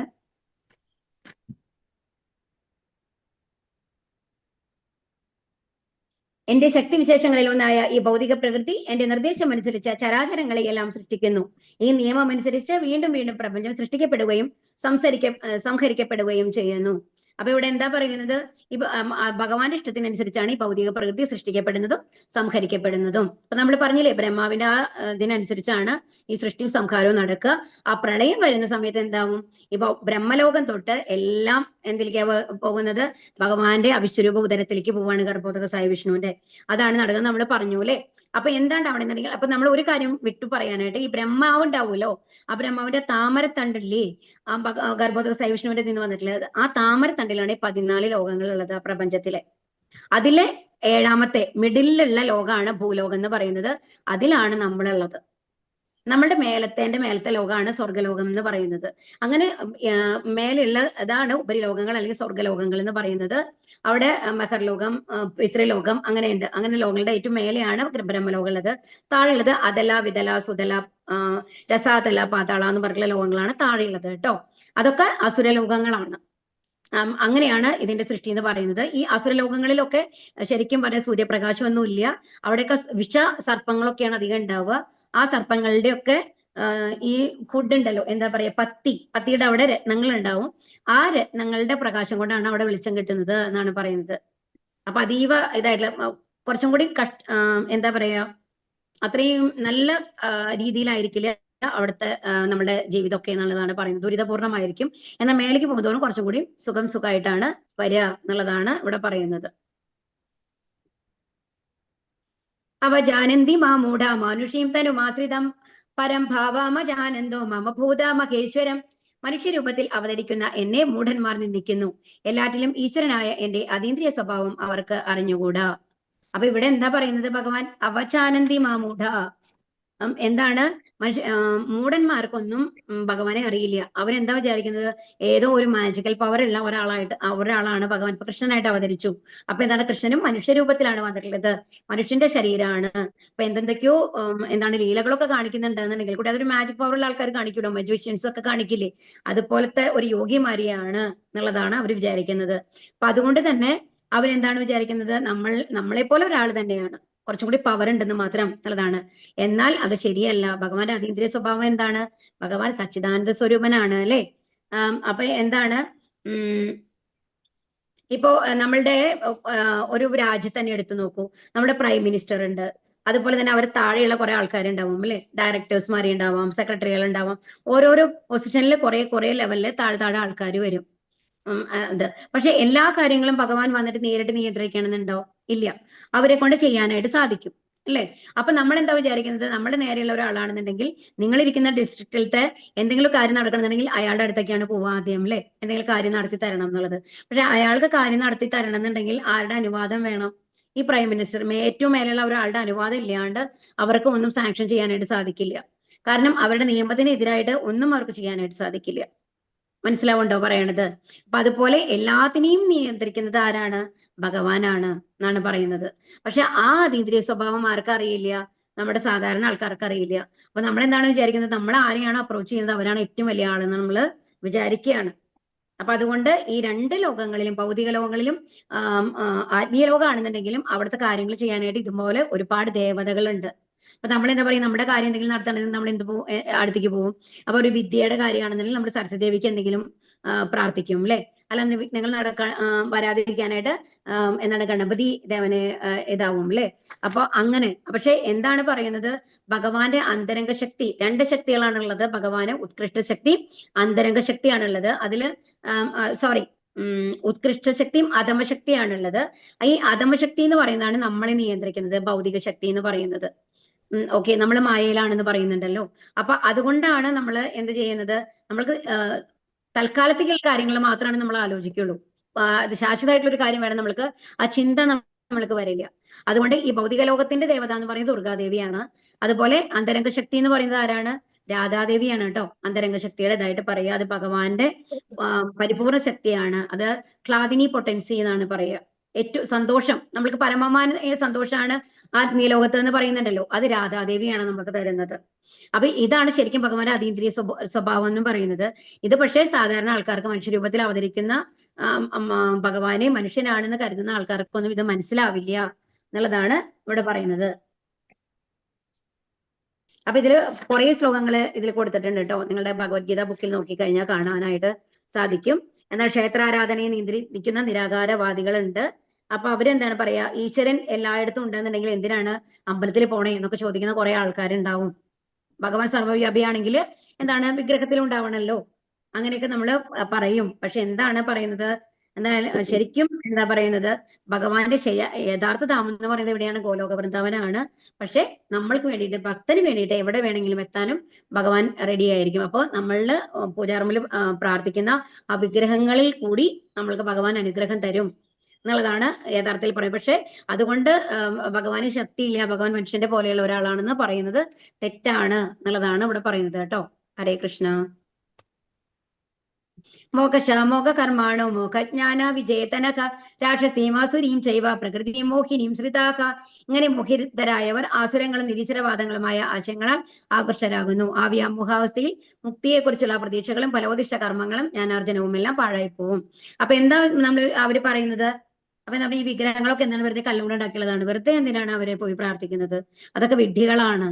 ശരിക്കും നമ്മളുടെ ഉള്ളിലാണ് ബുദ്ധിയുള്ളത്. ആ വിഗ്രഹത്തിന് എന്തെങ്കിലും ചെയ്യാൻ പറ്റും? ഒരു കല്ലിന് എന്താ ചെയ്യാൻ പറ്റുക?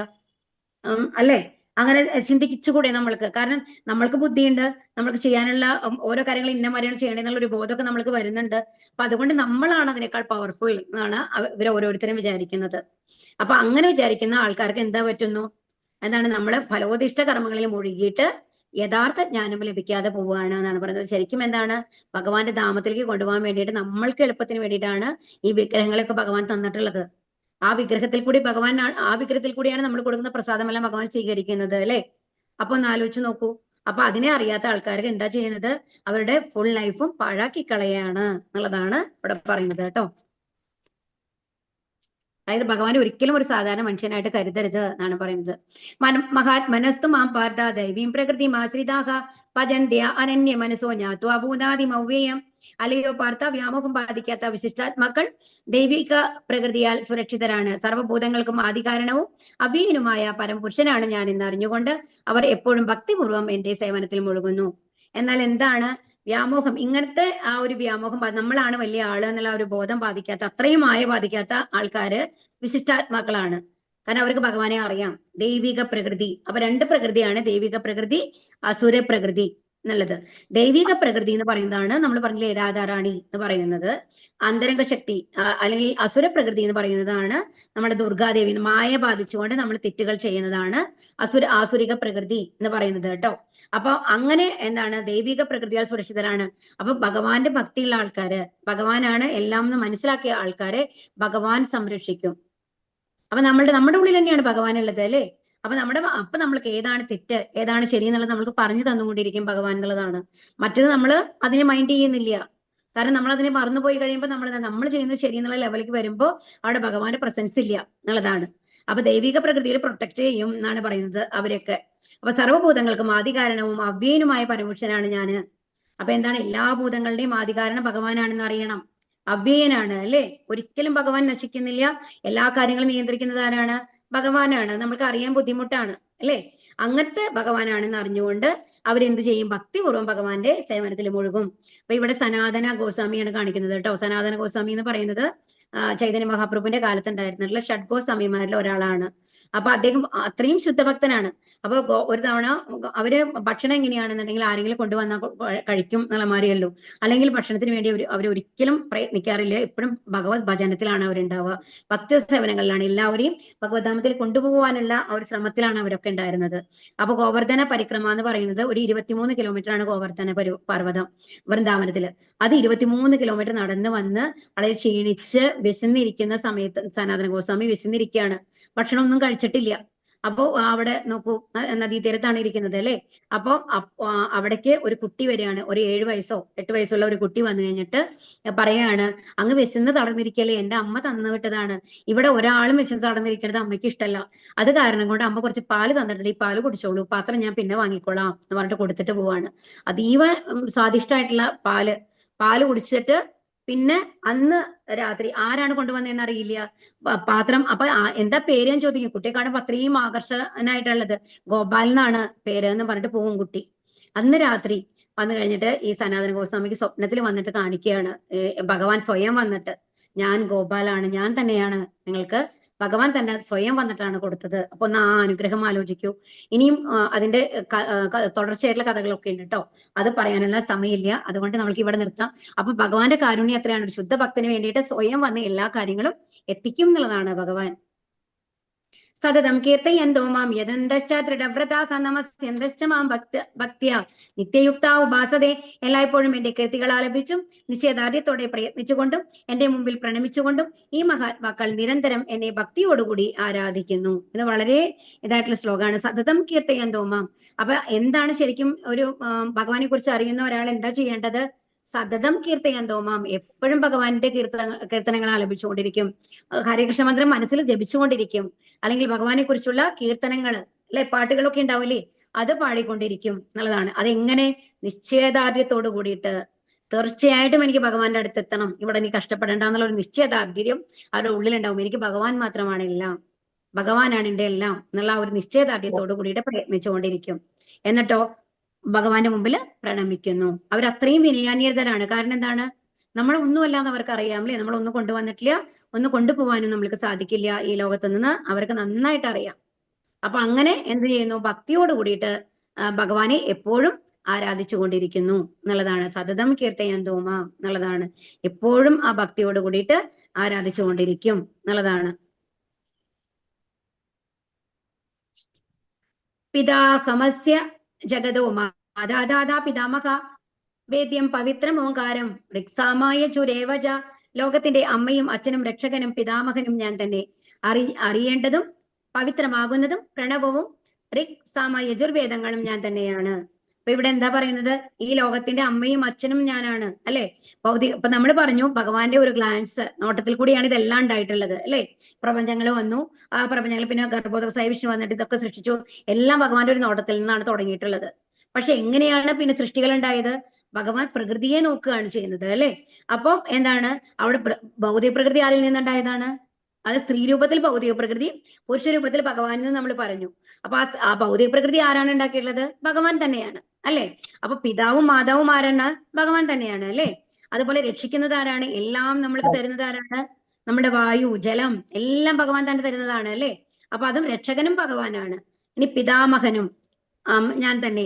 അതാണ് പിതാമഹൻ എന്ന് പറയുന്നത് എന്താണെന്നുണ്ടെങ്കിൽ ബ്രഹ്മാവാണല്ലോ നമ്മുടെ സൃഷ്ടി നടത്തിയെന്ന് വരുന്നത്. അപ്പൊ ബ്രഹ്മാവിനെ സൃഷ്ടിച്ചത് ഭഗവാനാണ്. അതുകൊണ്ടാണ് പിതാമഹൻ എന്നുള്ള ലെവലിൽ പറയണത് കേട്ടോ. ഇനി അടുത്തത് അറിയേണ്ടതും എല്ലാം. ഇനി ഇപ്പൊ ആരെ കുറിച്ചിട്ടാണ് നമുക്ക് യഥാർത്ഥത്തിൽ അറിയേണ്ടത്? നമ്മൾക്കറിയാം നമ്മളിവിടെ കഷ്ടപ്പെടുകയാണെന്നുള്ളത്. ഈ കഷ്ടപ്പാടിൽ നിന്ന് ഒരു മോചനം വേണം നമ്മൾക്കറിയാം. പക്ഷെ അതിനുവേണ്ടി ആരെയാണ് അറിയേണ്ടത്? ഭഗവാനെയാണ് അറിയേണ്ടത് അല്ലെ. ലക്ഷ്യം നമ്മൾക്ക് ഇവിടുന്ന് മോചനം എവിടെയാണ്? ആത്മീയ ലോകത്താണ്. ആത്മീയ ലോകം എന്ന് പറയുന്നത് എന്താണ്? ഭഗവാന്റെ ധാമമാണ്. ഇനി പവിത്രമാകുന്നതും, ഭഗവാനെ സംബന്ധിച്ച് എല്ലാം ശുദ്ധമാണ് അല്ലെ. നമ്മൾക്ക് എപ്പോഴാണ് ഭഗവാനെ കുറിച്ച് അറിയാൻ സാധിക്കുന്നത്? നമ്മുടെ മനസ്സ് ശുദ്ധീകൃതമാകുമ്പോൾ. ഇപ്പൊ അശുദ്ധമായിട്ടാണുള്ളത് അല്ലെ നമ്മളുടെ. അപ്പൊ അത് ഇനി പ്രണവം ഓംകാരമാണ്. ഭഗവാൻ ആദി ശബ്ദവും ഭഗവാനാണ്. അതുപോലെ എന്താണ്? ഋക്ക സമ യജുർവേദങ്ങളും. ഇത് അഥർവവേദം പൊതുവെ പറയില്ല, അത് വന്നു കഴിഞ്ഞിട്ട് ആസുര ശക്തികളുമായിട്ട് ബന്ധപ്പെട്ടിട്ട് വരും എന്ന് പറയും. അതുകൊണ്ട് എപ്പോഴും ത്രിവേദി എന്നാണ് പറയുക. ഋക്ക സമ യജുർവേദങ്ങൾ അറിയുന്ന ആളെ എന്താ പറയും? ത്രിവേദി എന്നാണ് പറയുക കേട്ടോ. അപ്പൊ അങ്ങനെ ആ വേദങ്ങള് കുറിച്ച് ഉള്ള അറിവുള്ള ഇത് എന്നുള്ളത് എല്ലാം ഭഗവാനാണ്. അപ്പൊ ഈ അറിവുകളെല്ലാം ആരാണ് നമ്മൾക്ക് തരുന്നത്? ഭഗവാനാണ് എന്നുള്ളതാണ് ഇവിടെ പറയുന്നത്. വൈദിക മന്ത്രങ്ങളിൽ വെച്ച് പ്രണവം എന്ന ഓങ്കാരം അതീന്ദ്രിയമായ ഒരു നാദസ്പന്ദനമാണ്. അതും കൃഷ്ണൻ തന്നെ. ഋക്, സാമം, യജുസ, അഥർവം എന്നീ വേദങ്ങളിലെ എല്ലാ മന്ത്രങ്ങളിലും മുന്നിട്ട് നിൽക്കുന്നത് പ്രണവമാണ്. അതുകൊണ്ട് പ്രണവവും കൃഷ്ണൻ തന്നെയാണ്. അതാണ് പറയുന്നത്. അപ്പൊ നമ്മളുടെ ഈ ശരിക്കും പറഞ്ഞാൽ ജീവാത്മാവിനെ ശുദ്ധീകരിക്കാനുള്ള എല്ലാ കാര്യങ്ങളും എന്ത് തന്നെയാണ്? ഭഗവാൻ തന്നെയാണ്. നമ്മളെ സൃഷ്ടിച്ചതും ഭഗവാൻ തന്നെയാണ്. അപ്പൊ അൾട്ടിമേറ്റ് ആയിട്ട് നമ്മൾ അനുഭവിക്കുന്നതും അനുഭവിക്കേണ്ടതും എത്തേണ്ടതും എല്ലാം ഭഗവാൻ തന്നെയാണ് എന്നിവിടെ പറയുകയാണ് കേട്ടോ. ലക്ഷ്യവും ഭരണകർത്താവും പ്രഭുവും സാക്ഷിയും വാസസ്ഥാനവും ആശയവും ഉറ്റമിത്രവും ഞാനാകുന്നു. സൃഷ്ടിയും സംഹാരവും എല്ലാറ്റിന്റെയും അടിസ്ഥാനവും ശാശ്വതമായ ബീജവും ഞാൻ തന്നെ. ഇനി അല്ലയോ അർജുന 19 അല്ലെ, ഞാൻ ഊർജം പ്രദാനം ചെയ്യുന്നു. മഴ പെയ്യ്ക്കുന്നതും നിർത്തുന്നതും ഞാൻ തന്നെ. ഞാനാണ് അമൃതവും മൃത്യുവും ആത്മാവും ജഡവസ്തുവും എന്നിലാണ്.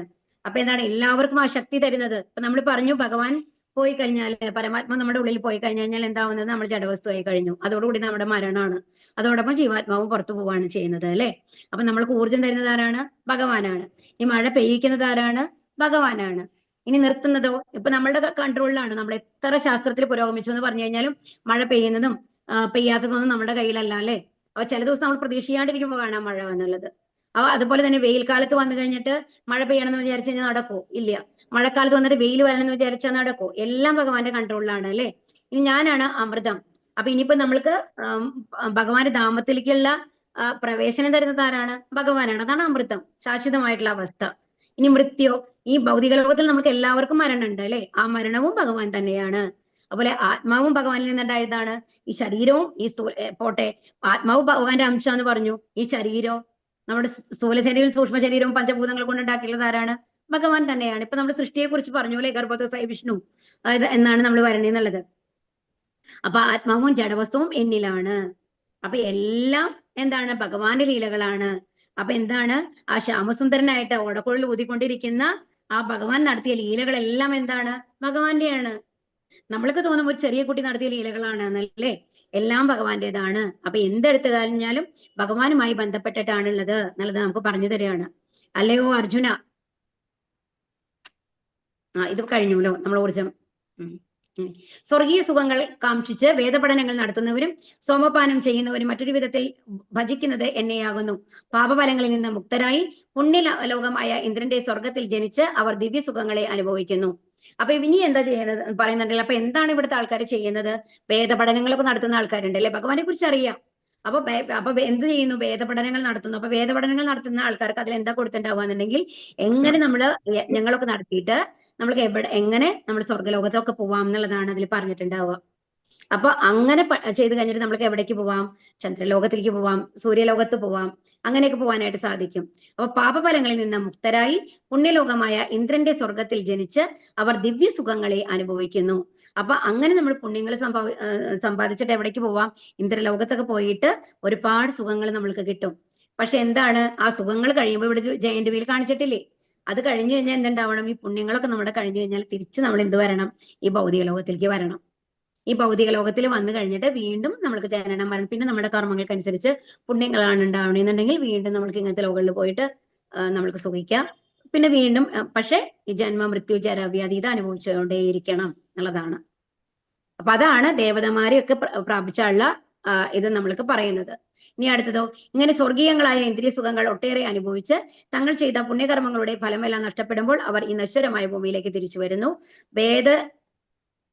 ത്രയ പ്രമാണങ്ങളിൽ ഉറച്ചു നിൽക്കുന്ന സുഖ ഭോഗാന്വേഷികൾക്ക് ജന്മമൃത്യു പരമ്പരയല്ലാതെ മറ്റൊന്നും കിട്ടാനില്ല. അതാണ് ത്രിവേദി എന്ന് പറഞ്ഞില്ലേ. നമ്മൾ 3 വേദങ്ങളും പഠിച്ചു കഴിഞ്ഞിട്ട് നമ്മൾ ഞങ്ങളൊക്കെ ചെയ്ത പുണ്യങ്ങളൊക്കെ സമ്പാദിച്ചു കഴിഞ്ഞാൽ എന്ത് വരയ്ക്ക് പോവാം? ബ്രഹ്മലോകം വരയ്ക്കും പോവാം. അതിന് മേലെ ആത്മീയലോകത്തേക്ക് നമ്മൾ പോകാൻ പറ്റില്ല. അത് കഴിഞ്ഞിട്ട് നമ്മൾ ഇവിടെ തിരിച്ചു വന്നു കഴിഞ്ഞിട്ട് വീണ്ടും നമ്മൾ ഈ ഭൂമിയിലേക്ക് വരണം. ഭൂമിയിലേക്ക് വരാണ്ട് നമുക്ക് മേലേക്ക് പോകാനായിട്ട് പറ്റില്ല എന്നുള്ളതാണ്. അപ്പൊ എപ്പോഴും ജന്മമൃത്യു ജരാവ്യാധിയിൽ നിന്ന് നമ്മൾക്ക് മോക്ഷമില്ല എന്നുള്ളതാണ് ഇവിടെ പറയുന്നത് കേട്ടോ. അനന്യാചിന്തയന്തോ മാം യജനാ പരിഭാസതേ തേഷാം നിത്യാഭിയുക്താനം യോഗക്ഷേമം വഹാമ്യകം. എന്റെ ദിവ്യരൂപത്തെ ധ്യാനിച്ചുകൊണ്ട് പൂർണ്ണമായ ഭക്തിയോടെ ആരാണോ എന്നെ എല്ലായ്പ്പോഴും ആരാധിക്കുന്നത് അവർക്ക് വേണ്ടുന്നതെല്ലാം ഞാൻ നൽകും, അവർക്കുള്ളതെല്ലാം ഞാൻ നിലനിർത്തുകയും ചെയ്യും. ഇതാണ് നമ്മൾ പഠിക്കേണ്ട ശ്ലോകം. ഇതില് എന്താ ഭഗവാൻ നമ്മൾക്ക് പ്രോമിസ് തരുന്നത് എന്ന് ആലോചിച്ച് നോക്കൂ. എന്റെ ദിവ്യമായ രൂപത്തെ ധ്യാനിച്ചുകൊണ്ട് പൂർണ്ണമായ ഭക്തിയോടെ ആരാണോ എന്നെ എല്ലായ്പ്പോഴും ആരാധിക്കുന്നത് അവർക്ക് വേണ്ടുന്നതെല്ലാം ഞാൻ നൽകും. അതായത് അങ്ങനെ പൂർണ്ണമായിട്ടും ഭഗവാന് സമർപ്പിച്ചിട്ട് നമ്മളിപ്പോ പറഞ്ഞുല്ലോ, നമ്മളിപ്പോ തുടങ്ങിക്കാണ് അല്ലെ ഹരേ കൃഷ്ണ മന്ത്രമൊക്കെ ജപിക്കാനായിട്ട്. അപ്പൊ അങ്ങനെ ചെയ്യുന്ന ആൾക്കാർക്ക് എന്ത് ചെയ്യും ഭഗവാൻ? വേണ്ടതെല്ലാം കൊടുക്കും എന്നുള്ളതാണ്. അപ്പൊ ഇത് ആത്മീയമായ കാര്യങ്ങൾ മാത്രമല്ല ഇവിടെ പറയുന്നതെന്ന് ആലോചിക്കണം. അവർക്ക് വേണ്ടതെല്ലാം ഞാൻ നിലനിർത്തുകയും ചെയ്യും. അതായത് ഇപ്പൊ നമ്മൾക്ക് എന്തെങ്കിലും ഇപ്പൊ നമ്മൾ പല കാര്യങ്ങളും ഭഗവാനോട് പ്രാർത്ഥിക്കാറുണ്ടല്ലേ, എനിക്ക് അത് വേണം ഇത് വേണം എന്നൊക്കെ നമ്മൾ പ്രാർത്ഥിക്കും അല്ലേ. ഭഗവാന്റെ അടുത്ത് പ്രാർത്ഥിക്കാത്ത ആരെങ്കിലും ഉണ്ടോ? ഇല്ല. നമുക്ക് അറ്റ്ലീസ്റ്റ് വന്നിട്ട് അസുഖങ്ങളൊന്നും വരരുത്, അല്ലെങ്കിൽ അസുഖം വന്നത് മാറണം, അങ്ങനെയൊക്കെ പലതും നമ്മൾ പ്രാർത്ഥിച്ചുകൊണ്ടിരിക്കുന്നുണ്ട്. പക്ഷെ ചിലപ്പോ നമ്മൾക്ക് ഒരുപാട് ആഗ്രഹമുള്ള കാര്യമായിരിക്കും. ചിലപ്പോ ഉദാഹരണത്തിന് എല്ലാവർക്കും ഉള്ള ഒരു ആഗ്രഹമാണ് സ്വന്തമായിട്ട് ഒരു വീട് വേണം എന്നൊക്കെ ഉള്ളത്. ഇല്ലാത്ത ആൾക്കാരുണ്ടാവാം, ഉള്ള ആൾക്കാരും ഉണ്ടാവും കേട്ടോ. അപ്പൊ ഇല്ലാത്ത ഒരാളാണെന്നുണ്ടെങ്കിൽ ചിലപ്പോൾ ഒരു വീട് വേണം എന്നുള്ള അതിയായിട്ടുള്ള ആഗ്രഹമുണ്ട്. അപ്പൊ അതിനുവേണ്ടി കഠിന പ്രയത്നം ഇങ്ങനെ ചെയ്തുകൊണ്ടിരിക്കുന്നുണ്ട്. പക്ഷെ എന്നിട്ടും അത് സാധിക്കുന്നില്ല. എത്ര ഭഗവാനോട് പ്രാർത്ഥിച്ചിട്ടും വഴിപാട് നടത്തിയിട്ടും ഒന്നും അത് സാധിക്കുന്നില്ല എന്ന് വരുമ്പോൾ നമ്മൾക്ക് തോന്നും, എന്താണ് ഭഗവാൻ ഇത്ര ക്രൂരനായിട്ടുള്ളത്, എന്താണ് എനിക്കത് തരാത്തത് എന്നൊക്കെ നമ്മൾക്ക് തോന്നും അല്ലെ. പല കാര്യങ്ങളും ഉണ്ടാവും. ഇപ്പൊ ഞാനൊരു എക്സാമ്പിൾ ആയിട്ട് പറഞ്ഞതാണ്. അത് കഴിഞ്ഞിട്ട് പിന്നെ നമ്മൾക്ക് തോന്നും, എന്താണ് കുറച്ചു കാലം കഴിയുമ്പോൾ ചിലപ്പോൾ വളരെ നല്ല രീതിയിലായിരിക്കും നമുക്കത് ലഭിക്കാൻ പോകുന്നത്. ഒക്കെ നമ്മുടെ ഒരു കാലം മാറിയിട്ടുണ്ടാവും. നമ്മൾ ഉദ്ദേശിച്ചതിനേക്കാളും വളരെ നന്നായിട്ട് ആ സംഭവം ആ കാര്യം നടക്കും. അപ്പൊ നമ്മൾക്ക് തോന്നും, ഓ അന്നായിരുന്നു നമ്മളത് ചെയ്തെന്നുണ്ടെങ്കിൽ ഈ ലെവലിൽ നമുക്ക് ചെയ്യാൻ പറ്റിയിട്ടുണ്ടായിരുന്നുണ്ടാവില്ല. അപ്പൊ ഭഗവാൻ എല്ലാം ഒരു പ്ലാൻ ഉണ്ട്. നമ്മളെ കുറിച്ച് എല്ലാം അറിയുന്നത്, നമ്മുടെ പാസ്റ്റ് ആയാലും പ്രസന്റ് ആയാലും ഫ്യൂച്ചർ ആയാലും എല്ലാ കാര്യങ്ങളും അറിയുന്നത് ആരാണ്? ഭഗവാനാണ്. അപ്പൊ നമ്മളുടെ ലൈഫ് എന്ന് പറയുന്നത് ഒരു പസിൽ പീസ് മാതിരിയാണെന്ന് പറയും സാധാരണ. കൊച്ചുകുട്ടികൾക്ക് നമ്മൾ പസിലുകൾ വാങ്ങി കൊടുക്കാറുണ്ട് അല്ലെ. അവരെന്താ ചെയ്യുക? അതിനെ പല പല പാർട്ടായിട്ട് തന്നു കഴിഞ്ഞിട്ട് എല്ലാം കറക്റ്റ് ആയിട്ട് യോജിപ്പിച്ച് കഴിഞ്ഞാൽ ഒരു രൂപം വരും അല്ലെ. അങ്ങനെയല്ലേ? അപ്പൊ നമ്മളുടെ ലൈഫിനെ ഒന്ന് ആലോചിച്ച് നോക്കൂ. നമ്മളുടെ എന്താണ് അടുത്തത് നമ്മൾക്ക് നടക്കാൻ പോണേ നമ്മൾക്ക് അറിയുന്നുണ്ടോ? ഇല്ല. അപ്പൊ നമ്മളുടെ കയ്യിൽ എന്താ നമ്മുടെ പ്രോബ്ലം എന്നുണ്ടെങ്കിൽ, നമ്മളൊരു പസിൽ ആണെന്നുണ്ടെങ്കിൽ അതിൽ ഏത് പീസൊക്കെയാണ് വെക്കേണ്ടത് എന്നുള്ളത് അത് നമ്മുടെ കയ്യിലല്ല ഉള്ളത്. മനസ്സിലാവുണ്ടോ പറയുന്നത്? ആ പസിൽ പീസ് എല്ലാം കറക്റ്റ് ആയിട്ട് ഉണ്ടെന്നുണ്ടെങ്കിൽ മാത്രമല്ലേ പൂർണ്ണമായിട്ടുള്ള ഒരു രൂപം നമ്മൾക്ക് കിട്ടുള്ളൂ അല്ലേ. ഹരേ കൃഷ്ണ അല്ലേ? കേൾക്കുന്നുണ്ടോ? അതെ. ആ എല്ലാം അല്ലെ. ഒരു ഇത് എന്ന് പറയുന്നത് പസിൽസ് എന്നുള്ളതിന് എന്താ മലയാളം പറയൂ? എനിക്കത് പെട്ടെന്ന് ഓർമ്മ വരണില്ല. പസിൽ മനസ്സിലാവണില്ലേ നിങ്ങൾക്ക് പറയുന്നത്? പസിൽ എന്ന് പറഞ്ഞാൽ അറിയാലോ അല്ലെ. അപ്പം അതപ്പോ ആ ഒരു പീസ് കറക്റ്റ് ആയിട്ടുള്ള ഒരു പീസ് മിസ്സിംഗ് ആണെന്നുണ്ടെങ്കിൽ അത് പൂർണ്ണമായിട്ടുള്ള ഒരു രൂപം നമ്മൾക്ക് കിട്ടുമോ? ഇല്ല അല്ലെ. കിട്ടില്ല. ഒരു സിംഹത്തിന്റെയോ എന്തിനൊക്കെ രൂപങ്ങളാണ് കൊടുക്കുക. അതിന്റെ ചെവിയുടെ ഭാഗം പോയിട്ടുണ്ടെന്നുണ്ടെങ്കിൽ ആ സിംഹത്തിന്റെ രൂപം പൂർണ്ണാവില്ല അല്ലെ. നമ്മൾക്ക് ആവില്ല. അതുപോലെയാണ്. അപ്പൊ നമ്മുടെ കയ്യിൽ അതിൽ പീസില്ല, നമുക്ക് അറിയില്ല എന്താണെന്നുള്ളത്. അതുകൊണ്ട് നമ്മൾ എന്ത് വിചാരിക്കുന്നു, നമ്മൾ പല തരത്തിൽ നമ്മൾ വെച്ച് നോക്കുകയാണ് ഓരോ കാര്യങ്ങൾ. ഇത് ശരിയാവോ, ഇത് ശരിയാവോ, ഈ മിസ്സായ കാര്യം നമ്മൾക്ക് അറിയില്ലല്ലോ. അത് കാരണം കൊണ്ട് അപ്പൊ നമ്മൾക്കറിയില്ല സിംഹത്തിന്റെ രൂപം. ഒരു പൂർണ്ണമായിട്ട് അത് വന്നു കഴിഞ്ഞാൽ മാത്രമാണ് ഒരു സിംഹമാണെന്ന് നമുക്ക് മനസ്സിലാവുള്ളൂ അല്ലെ. അതുപോലെ പക്ഷെ ഭഗവാൻ അറിയാം ഏതൊക്കെ പീസാണ് എവിടെയാണ് വെക്കേണ്ടത് എന്താണെന്നുള്ളത്. അപ്പൊ നമ്മൾ എന്താണ് മനസ്സിലാക്കേണ്ടത് എന്നുണ്ടെങ്കിൽ, നമ്മുടെ ലൈഫ് എന്ന് പറയുന്നത് ഭഗവാൻ ഒരു പ്ലാനാണ്. എല്ലാം നമ്മൾക്ക് ഭഗവാൻ എത്തിച്ചു തരും. നമ്മൾക്ക് യോഗ്യതയുള്ള സമയത്ത്, നമ്മൾക്ക് വേണ്ട സമയത്ത്. ഏതെങ്കിലും ഒരു അച്ഛനും അമ്മയും നല്ല കോൾഡ് ഉള്ള സമയത്ത് കഴിഞ്ഞിട്ട് ഐസ്ക്രീമോ അങ്ങനത്തെ സാധനങ്ങൾ ചോക്ലേറ്റ് ഒക്കെ കൊടുക്കുമോ കുട്ടികൾക്ക്? ഇല്ല. അവരെത്ര വാശി പിടിച്ചാലും കൊടുക്കില്ല. എന്താ കാരണം? അവരുടെ അസുഖം കൂടുന്ന അറിയുന്നത് കൊണ്ട്. അതുപോലെ ഭഗവാൻ അറിയാം നമ്മൾക്ക് ഏതാണ് നല്ലത് എന്നുള്ളത്. അത് ഭഗവാൻ നമ്മൾക്ക് തരും. ഇനിയിപ്പോ ഏതെങ്കിലും നമുക്ക് ആ സാധനം കിട്ടില്ല എന്നുണ്ടെങ്കിലോ, കിട്ടിയിട്ടില്ല നിൽക്കൂ, നമ്മൾക്ക് ഏതോ നമ്മൾ വിചാരിച്ച കാര്യം നടന്നില്ല എന്നുണ്ടെങ്കിൽ, ചിലപ്പോൾ കുട്ടികൾക്ക് വേണ്ടിയിട്ട് ആഗ്രഹിക്കുന്ന കുറെ പാരന്റ്സ് ഉണ്ടാവും അല്ലെ. അപ്പൊ ചിലപ്പോൾ അവർക്ക് ഉണ്ടാവില്ല. പക്ഷെ അത് അവരുടെ നല്ലതിന് വേണ്ടിയിട്ടായിരിക്കും. പക്ഷെ അങ്ങനെ ഒരു കാര്യം വന്നു കഴിഞ്ഞാൽ ഒരു പക്ഷെ അതിനേക്കാളും വലിയ ദുഃഖമായിരിക്കും അവർക്ക് വരാൻ പോകുന്നത്. ചിത്രകേതു കഥ, മഹാരാജാവിന്റെ കഥ നമ്മൾ പറഞ്ഞു അല്ലെ. ചിത്രകേതു മഹാരാജാവ് ഒരുപാട് ആഗ്രഹിച്ചിട്ടാണ് പ്രാർത്ഥിച്ച് കുട്ടിയെ കിട്ടിക്കഴിഞ്ഞിട്ട് കുട്ടി മരിച്ചു. അപ്പൊ ആ ദുഃഖം ഒന്ന് ആലോചിച്ച് നോക്കൂ. കുട്ടി ഇല്ലാന്നുണ്ടെങ്കിൽ അതിനേക്കാളും ബെറ്റർ ആയിരുന്നു അല്ലെ. ഒന്ന് ആലോചിച്ച് നോക്കൂ. അപ്പൊ ഭഗവാൻ നമ്മൾക്ക് ഒരു കാര്യം തന്നിട്ടില്ല എന്നുണ്ടെങ്കിൽ അതിന്റെ കാര്യം എന്താണ്? നമ്മൾക്ക് ദുഃഖം ഉണ്ടാക്കുന്നതാണെന്ന് ഭഗവാൻ അറിയുന്നത് കൊണ്ടാണെന്ന് മനസ്സിലാക്കണം. അപ്പൊ എല്ലാം ഭഗവാന്റെ പ്ലാൻ ആണ്. ഒന്നില്ലെങ്കിലും അത് നല്ലതിനാണ് നമ്മൾ മനസ്സിലാക്കണം. അപ്പൊ എന്താ വേണ്ടത്? അനന്യ ചിന്തയോ അപ്പൊ എന്താണ്? വേറെ ഒരു ചിന്തയും ഇല്ലാതെ ഭഗവാനെ പ്രാപിക്കുക. അവർക്ക് വേണ്ടതെല്ലാം ഭഗവാന് തരും. അത് വേണ്ടതെല്ലാം നിലനിർത്തുകയും ചെയ്യും. ये अप्यन्यदेवता भक्ता यजन्ते ശ്രദ്ധയാനിതാ തേപി മാമേവ കൗന്ദേയ യജന്ത്യ അവിധിപൂർവകം. മറ്റു ദേവന്മാരുടെ ഭക്തന്മാരും വിശ്വാസപൂർവ്വം അവരെ ഉപാസിക്കുന്നവരും വാസ്തവത്തിൽ എന്നെ തന്നെയാണ് ഉപാസിക്കുന്നത്. കുന്തിപുത്ര, എന്നാൽ അവരങ്ങനെ ചെയ്യുന്നത് വിധിപ്രകാരമല്ല.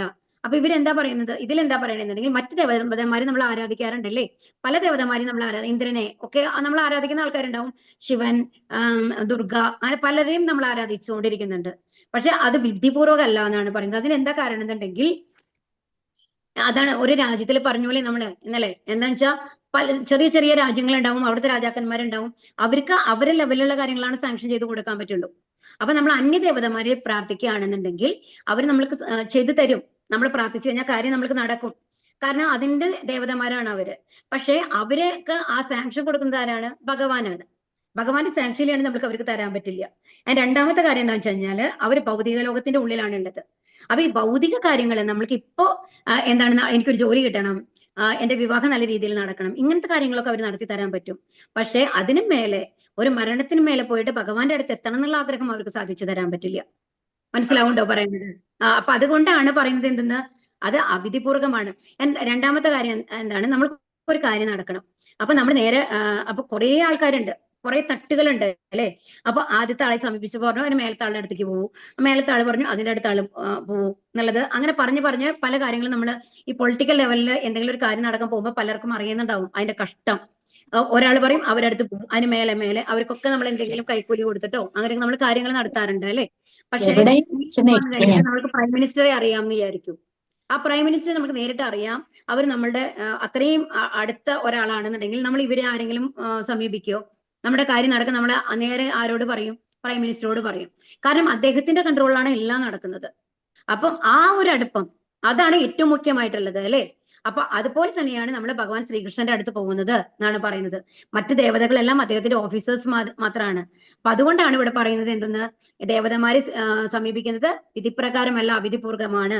അതാണ് ഒരു മരത്തിന്റെ ഇലകൾക്കോ തണ്ടിനോ ഒക്കെ വെള്ളം ഒഴിച്ചു കഴിഞ്ഞാൽ അത് എല്ലാവർക്കും എത്തില്ല. പക്ഷെ അത് വേരിന് വെള്ളം ഒഴിച്ചാലോ എല്ലായിടത്തും എത്തും. അപ്പൊ ഒരു ഭഗവാനെ ആ പരമദിവ്യോത്തമ പുരുഷനായിട്ടുള്ള ഭഗവാനെ നമ്മൾ പ്രീതിപ്പെടുത്തി കഴിഞ്ഞാല് അതിന്റെ ഭാഗങ്ങളാണ്, ആ മരത്തിന്റെ ഭാഗങ്ങളാണ് എല്ലാവരും അല്ലെ. അപ്പൊ അതുകൊണ്ട് തന്നെ എല്ലാ ദേവതമാരും പ്രീതിപ്പെടും. ഭഗവാനെ പ്രീതിപ്പെടുത്തി കഴിഞ്ഞാൽ എല്ലാ ദേവതമാരും പ്രീതിപ്പെട്ടു എന്നാണ് അർത്ഥം. അപ്പൊ നമ്മൾ ഓരോ ദേവതമാരെയായിട്ട് പ്രീതിപ്പെടുത്തേണ്ട ആവശ്യമില്ല എന്നുള്ളതാണ് അവിടെ പറയുന്നത്. യാന്തി ദേവവ്രതാ ദേവാൻ യാന്തി പിതൃവ്രതാഹ ഭൂതാനി യാന്തി ഭൂതേച്ഛ യാന്തി മധ്യാജനോഭിമ. അപ്പൊ ഇവരെന്താ പറയുന്നത്, ഇപ്പൊ ഇവിടെ എന്താണ്, ഇതാണ് നമ്മൾ പറഞ്ഞത്, ഭൗതിക ലോകത്താണ് നമുക്ക് ഇരിക്കാൻ പറ്റുള്ളൂ. ദേവന്മാരെ പൂജിച്ചാല് ആ ദേവന്റെ ഇന്ദ്രനെ പൂജിച്ചാൽ ഇന്ദ്രലോകത്ത് പോവാം, സൂര്യനെ പൂജിച്ചാല് സൂര്യലോകത്ത് പോവാം. അപ്പൊ ഏത് ദേവതകളെയാണോ പൂജിക്കുന്നത് ആ ദേവതകളുടെ അടുത്താണ് നമ്മൾ പോകുന്നത്. ഇനി പിതൃക്കളെ പൂജിക്കുന്ന ആൾക്കാരുണ്ട്, അവർ പിതൃലോകത്താണ് പോകുന്നത്. ഇനി ഭൂതപ്രേതങ്ങളെ പൂജിക്കുന്ന ആൾക്കാരാണെങ്കിലും അസുര സ്വഭാവമുള്ള ആൾക്കാര് അവരെ ലോകത്ത് പോകും. എന്നാൽ ആ അൾട്ടിമേറ്റ് ആയിട്ടുള്ള ആ ഭഗവാന്റെ ധാമത്തിൽ പോയിട്ട് പരമ ആനന്ദം നമ്മൾ അനുഭവിക്കണം എന്നുണ്ടെങ്കിൽ ആരെ പൂജിക്കണം? ഭഗവാന്റെ ഭക്തന്മാര്, ഭഗവാനെ പൂജിക്കണം. ഭഗവാനെ പൂജിച്ചു കഴിഞ്ഞാല് ഭഗവാന്റെ അടുത്തെത്താം. പത്രം പുഷ്പം ഫലം തോയം യോമേ ഭക്ത്യാ പ്രയച്ഛതി തദ്ദഹം ഭക്ത്യുപഹൃതഃ അസ്നാമി പ്രയതാത്മനഃ. സ്നേഹത്തോടും ഭക്തിയോടും കൂടി ഒരാൾ എനിക്ക് അർപ്പിക്കുന്നത് എന്നും ഇലയോ പൂവോ ഫലമോ ജലമോ ആകട്ടെ ഞാനത് സ്വീകരിക്കും. അപ്പൊ ഇവിടെ ഭഗവാൻ എന്താ പറയുന്നത്, എനിക്ക് വലിയ വലിയ കാര്യങ്ങളൊന്നും ചെയ്യേണ്ട, എന്നെ പൂജിക്കണം എന്ന് പറഞ്ഞുല്ലോ, എന്നെ പൂജിച്ച എന്റെ ധാമത്തേക്ക് വരാമെന്ന് പറഞ്ഞു. ഇനിയിപ്പോ നിങ്ങൾ വലിയ വലിയ കാര്യങ്ങളൊന്നും ചെയ്യേണ്ട ആവശ്യമില്ല. എന്താ ചെയ്യേണ്ടത്? പത്രം പുഷ്പം, പത്രം എന്ന് പറഞ്ഞാൽ ഒരു തുളസിയില, എന്തെങ്കിലും പുഷ്പങ്ങൾ നമ്മുടെ പറമ്പിലുണ്ടാവും അല്ലേ, അല്ലെങ്കിൽ എന്തെങ്കിലും ഒരു പഴമില്ലാത്ത വീടുണ്ടാവും, നമ്മുടെ നാട്ടിലൊക്കെ പ്രത്യേകിച്ചും ഉണ്ടാവും, ഒരു വാഴയെങ്കിലും ഉണ്ടാവും അല്ലെ, ഒരു വാഴപ്പഴെങ്കിലും നമുക്ക് ഭഗവാന് വെക്കാം. അതുപോലെ ഒന്നും വേണ്ട, ഇത് ഒന്നുമില്ല എന്ന് വെച്ചോളൂ. നിങ്ങൾ സിറ്റിയിലാണ്, വേറെ ഒന്നും വെക്കാൻ പറ്റില്ല എന്നുണ്ടെങ്കിൽ കുറച്ച് വെള്ളം നമുക്ക് വെക്കാലോ അല്ലെ. അപ്പൊ വെള്ളം, ഒരു തുളസിയില ഇട്ടിട്ട് നമുക്ക് ഭഗവാന് വെക്കാം. അപ്പൊ ഇതൊക്കെ എനിക്ക് ചെയ്താൽ മതി. എങ്ങനെ ചെയ്യണം? പക്ഷെ ഭക്തിയോടും സ്നേഹത്തോടും കൂടിയിട്ട് ചെയ്യണം. നമ്മുടെ വീട്ടിലാണെന്നുണ്ടെങ്കിലും നമ്മൾക്ക് ഒരാള് അമ്മയും മോളും തമ്മിൽ ദേഷ്യപ്പെട്ടിരിക്കുകയാണെന്നുണ്ടെങ്കിൽ ഭക്ഷണം കൊണ്ടുവന്നിട്ട് അങ്ങനെ വെച്ച് കഴിയുമ്പോൾ എന്താ നമ്മൾക്ക് തോന്നുന്നത്? അപ്പൊ ഒരു സ്നേഹത്തോടു കൂടി തരുമ്പോഴാണ് നമ്മൾക്ക് അതിനോടുള്ള ഒരു ഇഷ്ടം വരുന്നത് അല്ലെ, ആ ഭക്ഷണത്തിനോട് കൂടിയുള്ള ഇഷ്ടം. അപ്പൊ അതുപോലെ വേണം ഭഗവാന് കൊടുക്കാൻ എന്നുള്ളതാണ് ഇവിടെ നമ്മൾക്ക് കാണിക്കുന്നത്. പക്ഷെ ഇവിടെ എന്ന് പറയുമ്പോൾ നമ്മൾക്ക് ഭഗവാൻ നമ്മളോട് പറയാണ്, എനിക്ക് ഒരു സ്വർണ്ണ കിരീടം ഒന്നും വേണ്ട, എനിക്ക് അല്ലെങ്കിൽ അത്രയും വലിയൊരു വിളക്ക് നിങ്ങൾ സമ്മാനമായിട്ട് തരണ്ട. എന്താണ് വേണ്ടത്? എനിക്ക് ഭഗവാൻ എന്തിനെങ്കിലും ആവശ്യമുണ്ടോ? ഈ ഭൗതിക പ്രകൃതി മുഴുവൻ സൃഷ്ടിച്ചുള്ളത് ഭഗവാനാണ്. അതിൽ ഓരോന്നും ഭഗവാനാണ്. ഈ സ്വർണം നമ്മൾക്ക് എവിടെ നിന്ന് ലഭിക്കുന്നത്? സ്വർണ്ണ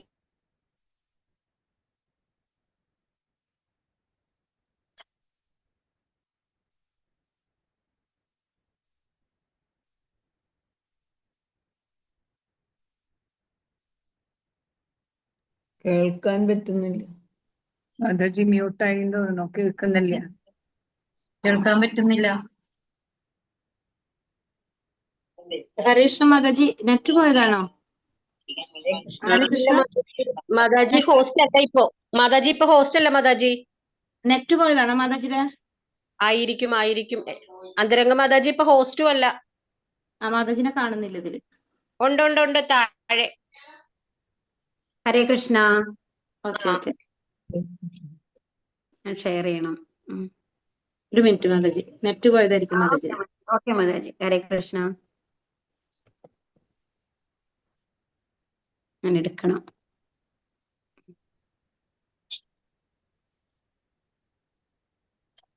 അപ്പൊ എന്താ ഇവിടെ പറയുന്നത്?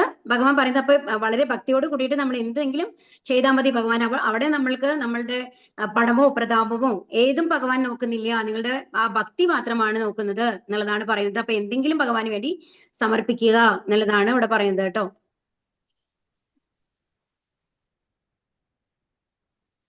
ഹരേ കൃഷ്ണ. ഇനി അടുത്ത ശ്ലോകം ഏതാണ് ലാസ്റ്റ് ശ്ലോകമാണ്. ഒരു മിനിറ്റ് കേട്ടോ.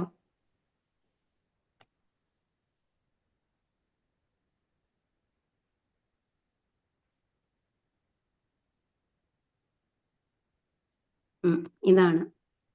ഇനി അടുത്ത ശ്ലോകം എന്താണ് പറയുന്നത്? യത് കരോഷി യദശ്നാസി യജ്ജുഹോഷി തദാസി യത് തപസ്യസ്യ കൗന്ദേയ തത്കുരുഷ്യാമതർപ്പണം. നീ എന്ത് ചെയ്യുന്നുവോ, എന്ത് നിവേദിക്കുന്നുവോ, ഭക്ഷിക്കുന്നുവോ, എന്ത് ദാനം ചെയ്യുന്നുവോ, എന്ത് തപശ്ചര്യകൾ അനുഷ്ഠിക്കുന്നുവോ, കുന്തിപുത്ര, അതെല്ലാം എനിക്കായി അർപ്പിച്ചുകൊണ്ട് ചെയ്യുക. അപ്പൊ ഇവിടെ എന്താ പറയുന്നത്? എന്ത് ചെയ്യുകയാണെന്നുണ്ടെങ്കിലും എന്ത് ചെയ്യണം? ഭഗവാന് വേണ്ടി സമർപ്പിച്ച് ചെയ്യുക എന്നുള്ളതാണ് പറയുന്നത്. അപ്പൊ ഇതാണ് നമ്മൾക്ക് തരുന്ന ഭഗവാന്റെ ഉപദേശം. അപ്പൊ നമ്മളോട് പറഞ്ഞു പത്രം പുഷ്പം ഫലം തോയം ഏതെങ്കിലും ഒന്നും ഭഗവാൻ സമർപ്പിച്ചാൽ മതി എന്ന് പറഞ്ഞു. ഇനി അടുത്തത് എന്താ പറയുന്നത്? എന്ത് ചെയ്യുകയാണെന്നുണ്ടെങ്കിലും, എന്ത് നിവേദിക്കുകയാണെന്നുണ്ടെങ്കിലും, ഭക്ഷിക്കുകയാണെന്നുണ്ടെങ്കിലും, ദാനം ചെയ്യുകയാണെങ്കിലും എല്ലാം ഭഗവാന് വേണ്ടിയിട്ട് സമർപ്പിച്ച് ചെയ്യുക എന്നുള്ളതാണ് ഇവിടെ ഭഗവാൻ പറയുന്നത്. അപ്പൊ അതെന്തായിരിക്കും? അത് ഭഗവാന് വേണ്ടിയിട്ട് ചെയ്യുന്ന ഒരു കർമ്മമാണല്ലേ. അപ്പൊ എല്ലാ കർമ്മങ്ങളും ഭഗവാൻ, നമ്മൾ ഓരോ പ്രവൃത്തികളും ഭഗവാന് വേണ്ടി സമർപ്പിച്ച് ചെയ്യുക എന്നുള്ളതാണ് ഇവിടെ നമ്മളോട് ഭഗവാൻ തരുന്ന ഉപദേശം.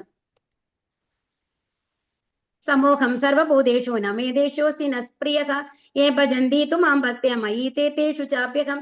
എനിക്ക് ആരോടും അസൂയയില്ല, പക്ഷപാതവുമില്ല, എല്ലാറ്റിനോടും സമഭാവനയാണുള്ളത്. ആരാണോ എന്നെ സേവിക്കുന്നത് അയാൾ എന്റെ സുഹൃത്തും ഞാൻ അയാളുടെ സുഹൃത്തുമാണ്, അവൻ എന്നിൽ വസിക്കുന്നു. അപ്പൊ ഇനി ഭഗവാൻ എന്താ പറയുന്നത് നമ്മളോട്? എന്താ പറയുന്നത്? സമൂഹം സർവഭൂതേഷു. കാരണം എനിക്ക് ആരോടും പക്ഷപാതവും ഇല്ല, അസൂയയില്ല, സമഭാവനയാണുള്ളത്. അപ്പൊ കാരണം എനിക്ക് എല്ലാവരും തുല്യനാണ്. അപ്പൊ നമ്മൾ പറഞ്ഞ പോലെ നേരത്തെ വന്നു കഴിഞ്ഞിട്ട് എന്താണ്?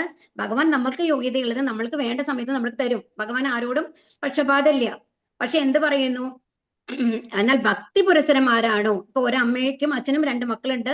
ഒരാൾ വന്നിട്ട് അവര് തിരിഞ്ഞു നോക്കുന്നില്ല എന്ന് വിചാരിച്ചോളൂ. രണ്ടുപേരും അവർക്ക് 2 മക്കളും അവർക്ക് തുല്യരായിരിക്കും.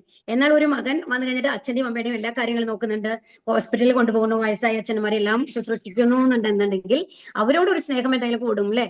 തീർച്ചയായിട്ടും അങ്ങനെയല്ലേ ഉണ്ടാവുക. മറ്റുള്ളവരോട് ദേഷ്യം ഉണ്ടായിട്ടല്ല, എന്നാലും നമ്മുടെ കാര്യങ്ങൾ നമ്മളെ കുറിച്ച് എന്താണ് ഏതാണ് അന്വേഷിക്കുന്ന ഒരു മക്കളോട് ഒരു സ്നേഹം അച്ഛനും അമ്മയ്ക്കും കുറച്ച് കൂടുതൽ തന്നെയാണ് ഉണ്ടാവുക അല്ലെ? അതുപോലെ അതാണ് ഭഗവാൻ പറയുന്നത്. ഭക്തി പുരസരം ആരാണോ എന്നെ സേവിക്കുന്നത് അയാൾ എന്റെ സുഹൃത്താണ്, ഞാൻ അവന്റെ സുഹൃത്തുമാണ്, അവൻ എന്നിൽ അധിവസിക്കുന്നു. അപ്പൊ ഭഗവാൻ ഇവിടെ എന്താ പറയുന്നത്? ഞാൻ ഗോലോക വൃന്ദാവനത്തിലാണ് എന്ന് പറഞ്ഞു കഴിഞ്ഞാലും ഞാൻ വൈകുണ്ഠ ലോകത്തിലോ ഗോലോക വൃന്ദാവനത്തിലോ ഒന്നും അല്ല ഉള്ളത്. ഞാൻ എവിടെയുള്ളത്? ശുദ്ധഭക്തന്മാരുടെ ഹൃദയത്തിലാണ്. അവരുടെ ഹൃദയത്തിൽ ഞാനുണ്ട്. ശുദ്ധഭക്തന്മാരുടെ ഹൃദയത്തിൽ ഭഗവാൻ മാത്രമാണ് ഉണ്ടാവുക അല്ലെ?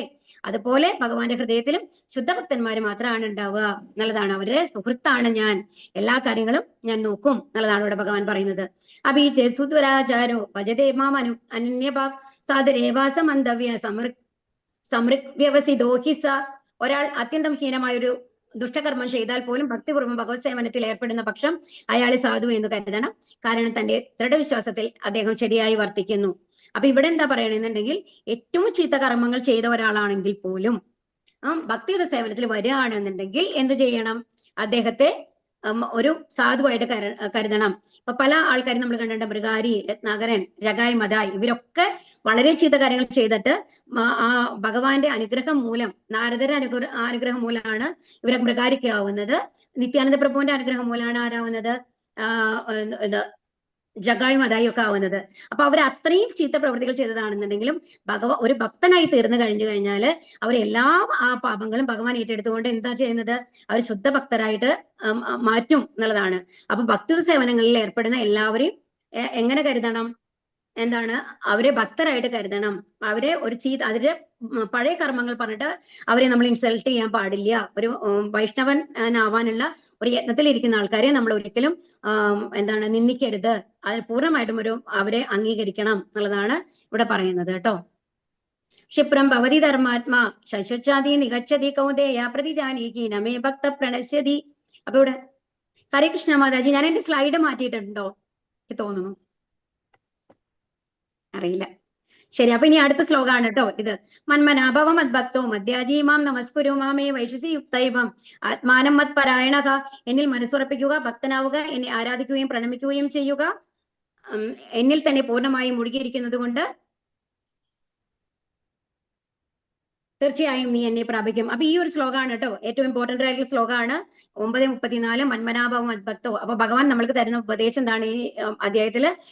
ഭഗവാനിൽ മനസ്സിൽ ഉറപ്പിക്കുക, ഭക്തനാവുക, ആരാധിക്കുകയും പ്രണമിക്കുകയും ചെയ്യുക, എന്നിൽ തന്നെ പൂർണ്ണമായും മുഴുകിയിരിക്കുന്നത് കൊണ്ട് നീ തീർച്ചയായും എന്നെ പ്രാപിക്കും. അപ്പൊ ഭഗവാൻ നമ്മൾക്ക് തരുന്ന ഉപദേശം എന്താണ്?